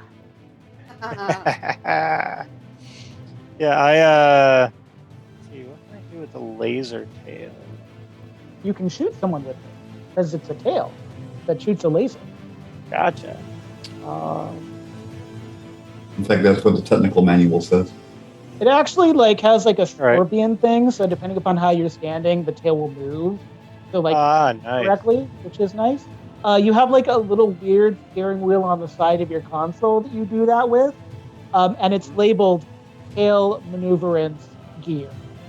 So it's very accurate. Okay. I'm gonna hit the keys to shoot Goldar in the face with my laser tail. Awesome. Please shoot Goldar in the face with your laser tail. That's a 17. It bounces off of his armor. You were very close. Very close. I should have known gold would reflect light like that. It's true. It's like a freaking Green Lantern. Jane, what would you like to do? Am I close enough to use my 15 reach claws to swipe? No. Okay. Darn. You're gonna like the reason why. So don't say darn until you know. But Okay. no, you're not. You're just not that close. Sure, Then sure. I'm gonna do laser eyes again. Yeah, my little claws. Yeah, you're. I mean, they're effective claws. If it was anything else, but Goldar. I got a 9. You got a 9. I like that you sound like Charlie Brown getting a rock at Halloween. Okay, so Sad. cool. I will let you know what is happening now. So Goldar is a towering, not invincible, but tougher enemy than you've ever faced before. I want everyone, if your alertness is higher or your culture is higher, give me a roll. Is this in our Zord or in our character sheet? Give me it from your character sheet. You are in your Zord, but this is from your character sheet. Alertness or culture, whichever is higher. I rolled another 9. Am I able to use the story point to reroll that, or no for reasons? If you I have also got a 9. If you have not used a story point this round, and you would like to re-roll this alertness or culture roll, please do so. I need We've someone already done to so this succeed. scene, so I'm I'll stick gonna with my reroll. 7. I need someone to 7. succeed. Come on, yo. I used the story Rerolling, point, got a rerolling, 7. rerolling, 20 rerolling. on culture. 20. Quentin got a 20. All right, someone did it. Diego Okay. seeks revenge. Right. Oh my god. Okay. Oh my Brick got a gosh. 23. Brick did really well. Did everyone roll or re-roll to their satisfaction? No, I mean, I've re-rolled, but there's nothing I can do. Yeah, I mean, re-rolled if you got can worse. get higher than a 23, this could happen to you instead of Brick. You want to go? No, for it? I already re-rolled and I got a 9. So Okay. it's not. You said to my satisfaction, and I'm not satisfied. Well, okay. I did not re-roll. so- I did a re-roll to get out of my little closet. Okay, so I'm going to give this partially to Quentin, mostly to Britt. So Quentin, you have noticed and said in the past, and you probably said a couple times since because you were very curious about it, why does your Zord carry compartments for the other Rangers? What is that about? Is it like an escape mechanism? Is it a safety thing? Why do they have seats in your Zord? And at the time you're asking yourself this because you'd like to be helpful, Brick, your medallion power coin in your belt buckle starts flashing, and there's this little place on your cockpit dash that starts flashing. It's like a little cover that you couldn't do anything with, it didn't move.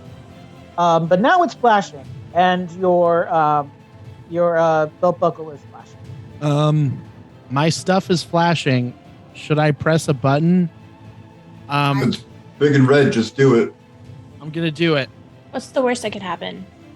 Oh, someone had to say it. It is not a button. When you open, so the flashing beacon on the console command, it allows you to open this thing, and it's just like a circle. It was actually the circle inside that was flashing. It turned out, but it is flashing pink. And when you hold up your medallion, My power coin, it fits right in there. not quite yet. Hold on, just a second. You look at your power coin, and it seems to kind of waver in and out of the dimension. Not in a you're going to lose sort of way, but it's it looks bigger than it should. And so you put your hand on it to try to stabilize it, and it pulls your hand out to reveal a power crystal and you hear Alpha's voice in your headset going, "Aye, aye, aye! Brick, what did you do? Your console is going crazy." I don't know, but my power coin just turned into a crystal. Should I put it in this hole that's blinking in my Zord? There is a pause, and you hear Zordon's voice, more assured than you ever heard it. "It is your destiny." All right. Brick Kerrigan, I want you to put your power crystal into your Falcon Zord. Guys, I'm so sorry that I roll all these fat numbers and Look, someone had to do it. Just I feel bad, but don't feel bad. It's fine. Someone was going to do it. It was going to be Quentin or you at that point. So. Right. all right. I'm gonna take my power crystal and put it in my Zord, And what happens next? We'll find out next. No, I'm not kidding. We're going to do this all at once. Okay, so everyone, you have a thing on your console you have not been able to figure out what to do with. It doesn't open. Nothing happened with it. It just kind of happens to be like a stylistic choice, you guess. Now it's flashing your spectrum color. And your medallion is flashing your spectrum color. Do we also Going to ask questions? Or do we What also did you get do? crystals in the process? What? My coin, I pulled my coin out of my buckle and it turned into a giant crystal. And, when you're a kid and you put the round block in the round hole, I was just kind of like, maybe I should do that. And so I put it in, and now my Zord is saying something like transformation in progress. I don't know, but I think you guys should do the same thing. All right, I'm doing it. That makes no sense, but given everything I'm not that's even going on, gonna that's ask questions, got to be a but good I'm just thing. gonna do. It says Megazord mode initiated. What? Yeah, that sounds badass. Okay, so we're gonna get a Mega Falcon, So, right? I mean, I Well, want the mine medallion- to be a Mega thing. do I get a black crystal and I pull out the medallion? Because the Power Ranger universe, Black Rangers are often like kind of just like purple or gold. Your crystal is more purple, but Yeah. it's good purple, not evil purple. As soon as I get it, I was like, well, square peg, round hole, and shove it in. Yeah, no, it fits there. It's supposed to go there. Eddy, yours kind of starts like you hear like a bell in your Zord, but it's not like an alarm bell. It's like a Clarence got his wings kind of It's a Wonderful Life bell, or like Link smashing pop. If that's a good sound, I don't actually know. Cecily, did you do the thing? Oh, definitely. I'm like, well, I've done worse things, so let's go for it. When you put yours in, you get Megazord sequence initiated across your screen, but there's a compartment that opens up, and there's a glove that pops out of it for you. A glove?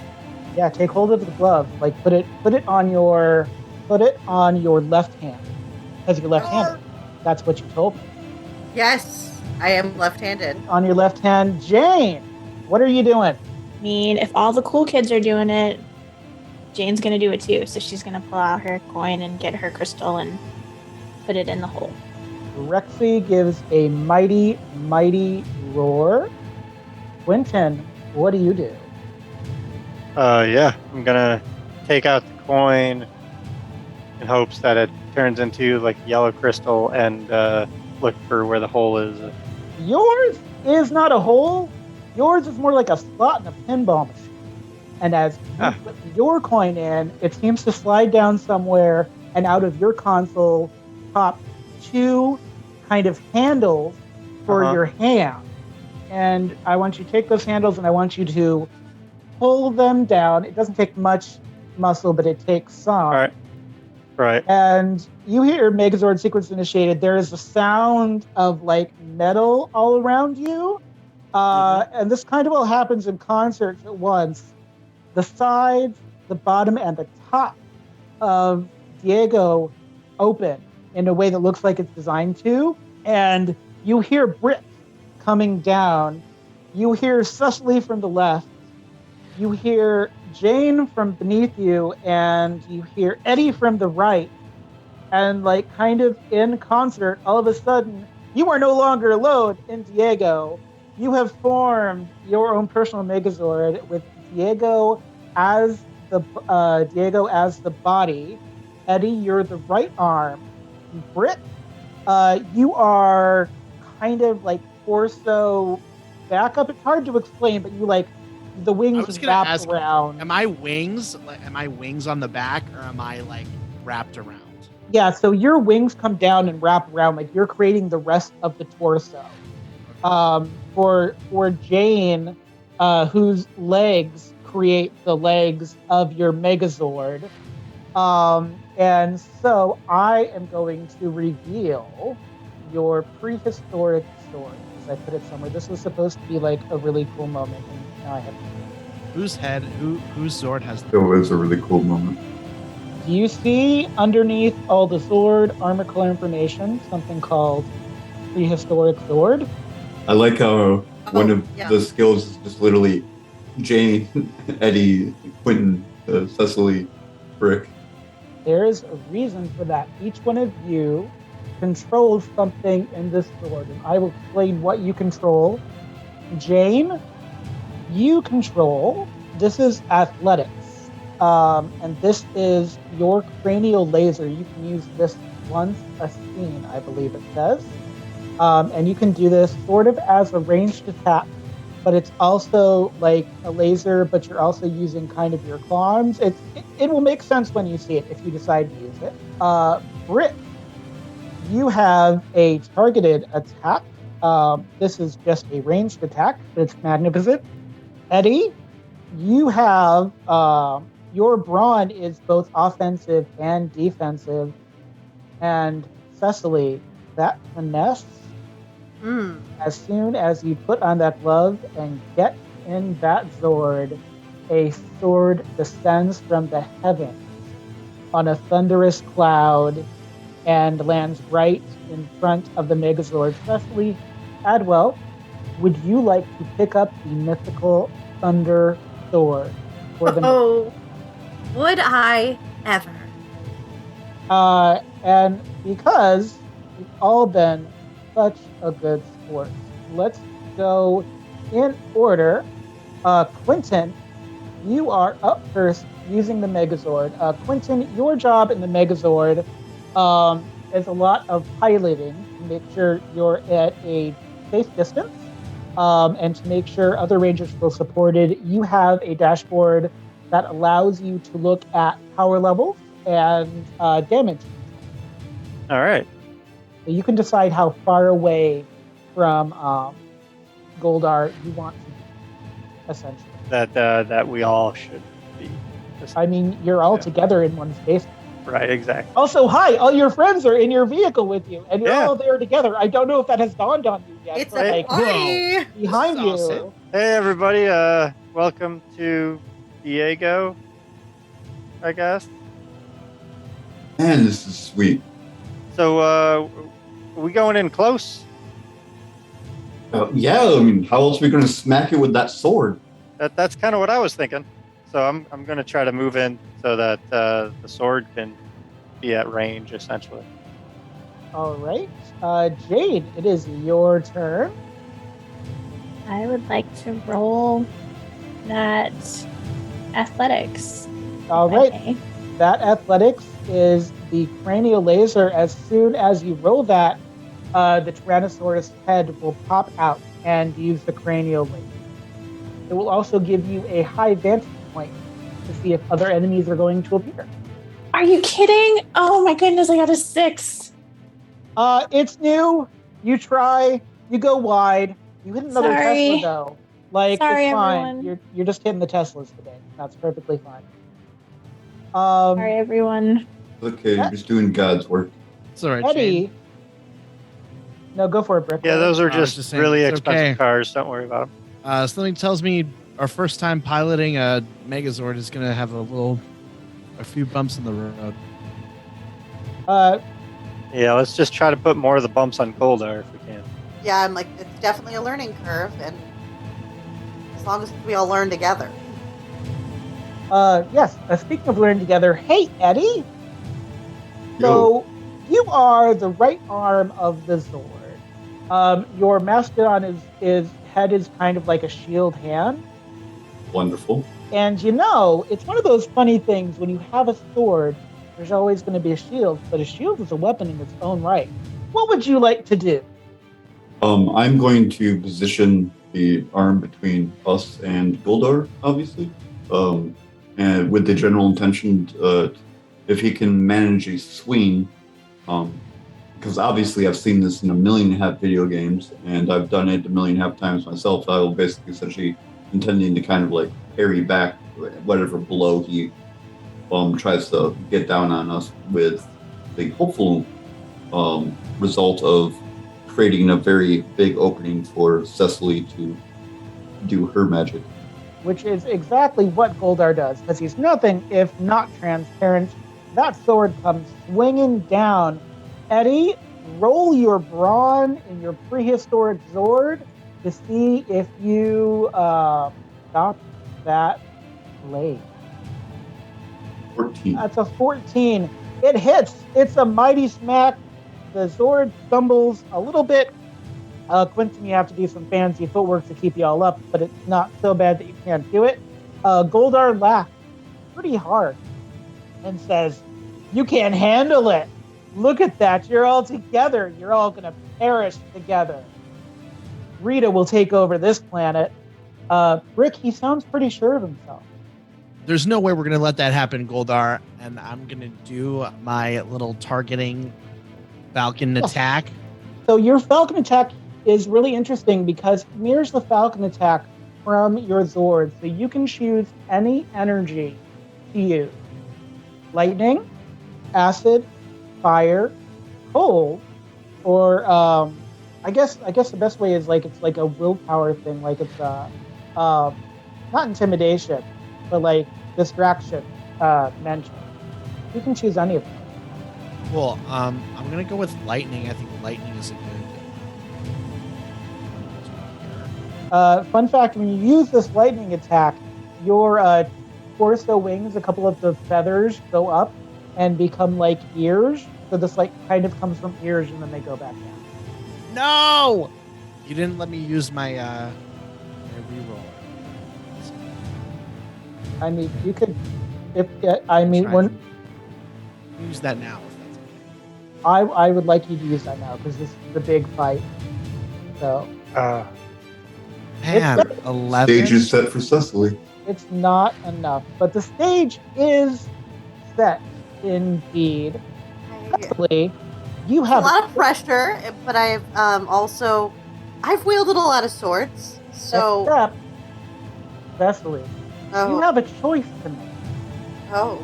You remember what you said earlier in Latin that you kind of solved for these putties? The thunder and lightning. Your sword is thunder and lightning. You can choose to strike Goldar, or you can choose to save everyone affected as a putty, because the whole roof is open now. You could strike Goldar, or you could save everyone that was poisoned by Shudder's. Oh gosh, well, you guys, I love to stab things, but I gotta save everybody. No, that's the right move. That's the only choice to make. We're behind That you. is a very stabbable face as well. I mean, I really want to Still the right stab him, choice. but what are you gonna do? Okay, let's give this a shot. Cecily Adwell, I want you to raise the Thunder Sword, and then I want you to think of the most profound battle cry, the thing that deep inside of you has meant the most to say, and I want you to stab at the sky mightily and create a healing wind. All right, I'm just gonna take a deep breath. I'm going to give it a shot as I shout huzzah. There is, and I wasn't going to make you roll for this. You were going to. Oh, well, I got a 19. Yeah, the 19. roll's good. The roll is good, but what's more important was the choice that you made to not just give in to a fight instinct, but to choose to save the world. Because a Thunder Sword knows exactly what you need, and Quentin, I'm not going to make you roll alertness, but you've got pretty good vision in your cat, and your sensor tells you there's an ally nearby. keep that in the back of your mind. Cecily, as you raise that sword in the sky, the whole area lights up brilliantly. And Goldar screams in pain. And for a second, even you guys in the Zord can't see, even with your visors on. And when the lightning goes away, Goldar is growling and disappear. But more importantly, all of the people below that were even half putty are fully human again. And like waking up out of a stupor. Quentin, the yellow cap in your yard, is down there. Amongst the putties. They're not putties anymore. And the sky, the Thunder Sword kind of disappears. The glove doesn't disappear, Cecily, but the Thunder Sword goes away because it's not needed. Like all things, you don't need them anymore. Quentin, are you going to go and meet the cat that has been living in your yard for most of this season? Is it safe to leave the Zord right now with Goldar? Goldar does that thing that Goldar does where he wants to mock you, but he's actually in pain. You did some damage to him that you could not have done otherwise. Then yeah, I'm gonna go. All right, sorry guys, I'll be right back. And I'll go. Yeah, so Check. ejecting from a Megazord is weird because like you basically leap out of the mouth of your cat, like you like a weird skydiving thing. And you come down in front, and anyone that wants to like watch this happen from the Zord can. So Diego, who your parents have named Figment, Diego comes up to you and goes meow, and they have something in their mouth that they drop at your feet, and it's a little gem, like a diamond, and it shimmers like a prism in your hand. Thank you, Diego, and I'll kind of reach down and pick up the little prism, give Diego a little pet. He lets me. Diego lets you pet them, and then Diego teleports away. I just have this prism now. You have a prism. Is Perfect anyone reaction. curious about what just happened? Wasn't he driving? He just freaking left. Well, he was driving, but like your pod, like you're not moving correct. I mean, you're right, but it's cool. It's on autopilot. Yeah. There is an autopilot function. If you choose to pull points into, you can do that. Right. But that was the thing. Everyone hears in their headsets, Rangers, please return to the command center. This is Zordon's voice. You don't know how it works, but Zordon, in so much as you can trust Zordon, has been relatively trustworthy. Would you like to teleport? Take care of Golden Ugly first? Well, Golden Ugly is no longer on the scene. They disappeared. In like They fled. Oh. They did the thing that Goldar does where he tries to act tough, but then he flees. So, like, it's not something you can face now. There's nothing there to face. You are the biggest thing for a few miles. Yeah, let's go back to the command center and figure out what this prism is. So you are teleported all back to the command center. Brick, are you going with them? Are you trying to stay in the Megazord and see what all the buttons do? No, I'll go with everybody else. It's tempting though. There's so many things, and it's going to be so cool. You get back to the command center, and Zordon greets you. I didn't prepare a speech, and I thought about it, but I couldn't think of what Zordon would say that would mean enough in this momentous situation. He does tell you a couple pieces of information. The gem that you were given is called the Song of Rain, and it is a rare gem. It doesn't have a grid relic power, but it is a token of a journey, and it is something deep and meaningful, and it means that you, Quentin Turner, someone has been watching what you do. It sounds menacing when Zordon says it, but everything he says sounds both menacing and cryptic. So filter that however you want. Zordon congratulates you on something incredible. Zordon congratulates you for the teamwork and the friendship, but there is a warning. Goldar turning towering size is something new. Something this Zordon hasn't seen. Other Zordons have, other Zordons will, but your Zordon personally has never really seen this happen. He warns you. He warns you that something new may come from this, and to be vigilant. But for now, with the power you have, anything is possible, as long as you believe, as long as you work together. Because you are bound forever, power rich. And that is where we are going to end the finale of season 1, with you victoriously having saved your friends, classmates, everyone but Bulk and Skull, essentially, from becoming. Well, they deserve saving too. Yeah, they would have been worth funny. Yeah. I would like to say again, I want to thank you very much for entrusting me as your GM. I had such a blast. These 13 episodes, this will be episode 13, have meant a great deal to me. And I'm hoping all of you can continue in season 2. But no matter what happens, the journey has been incredible. And I hope you've learned something, and I hope you had fun along the way. And I want to thank everyone for listening in. I want to give you all an opportunity to sign off and say anything to your new fans, your new friends, anything that you want to say. I'll kind of start the way that we do it in the commercial that came out. Jade, you're up first if you can think of anything that you want to say without crying, because I know that I'm not crying right now, but I'm getting very close. So is there anything that you can say coherently as we end this session? Yeah. I want to thank you for putting this together and for jamming it for us. It's been a lot of fun.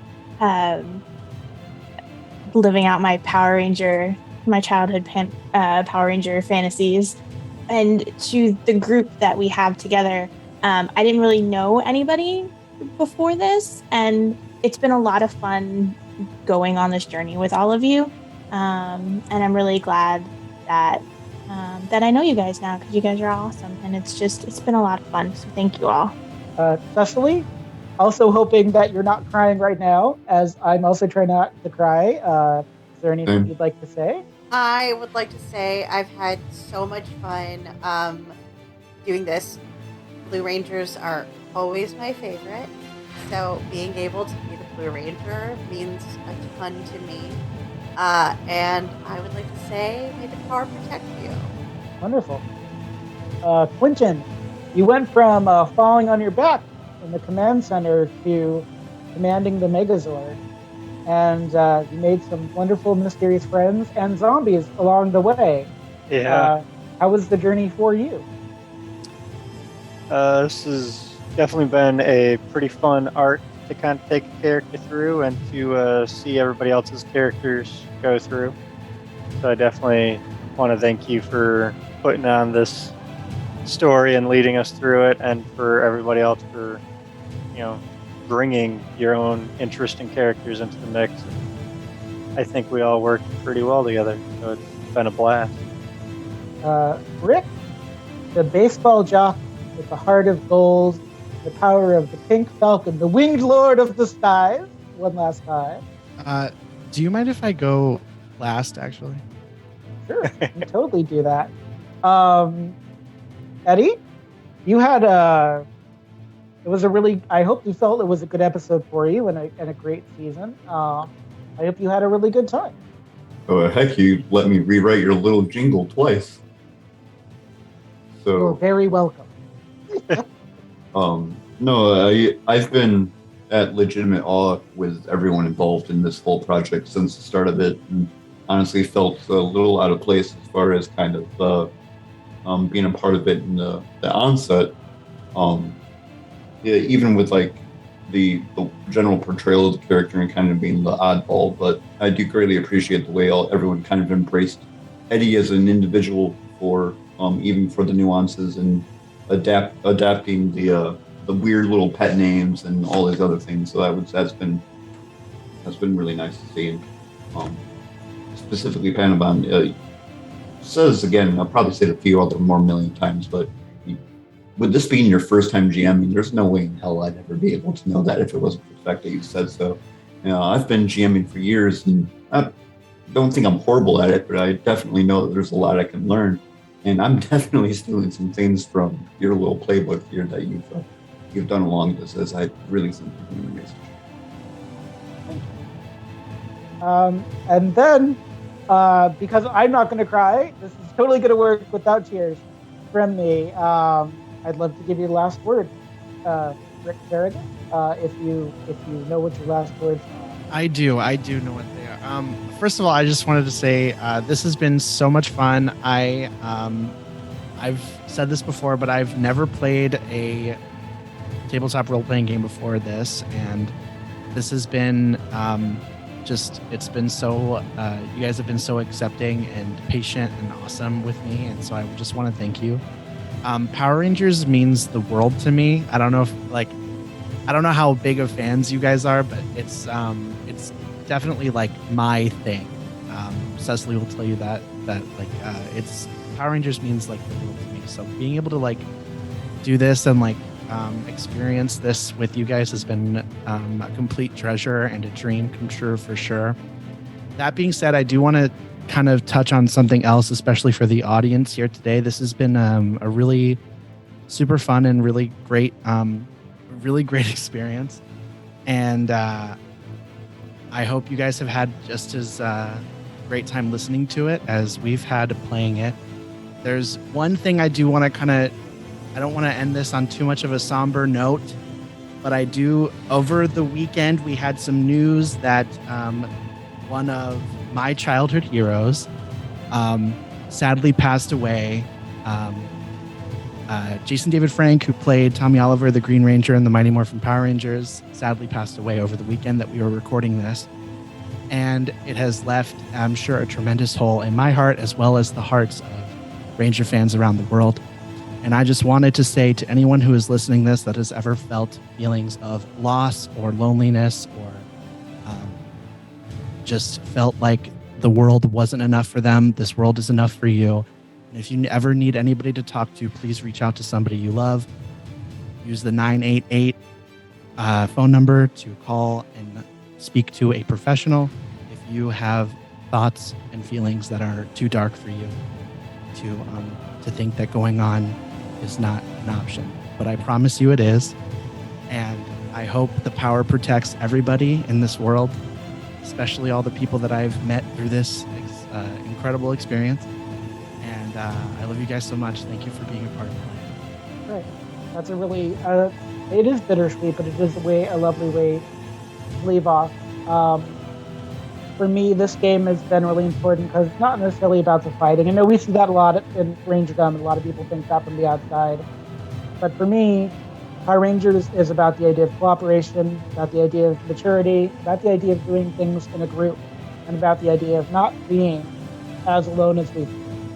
And so, as a final note, I just want to thank everyone who's listening, everyone who played, everyone who will play, and all the things to come, because the story is just beginning, nowhere near the end.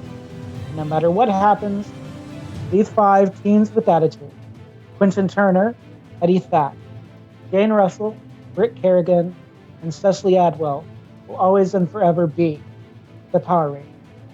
Good night, and as several times said before, may the power protect.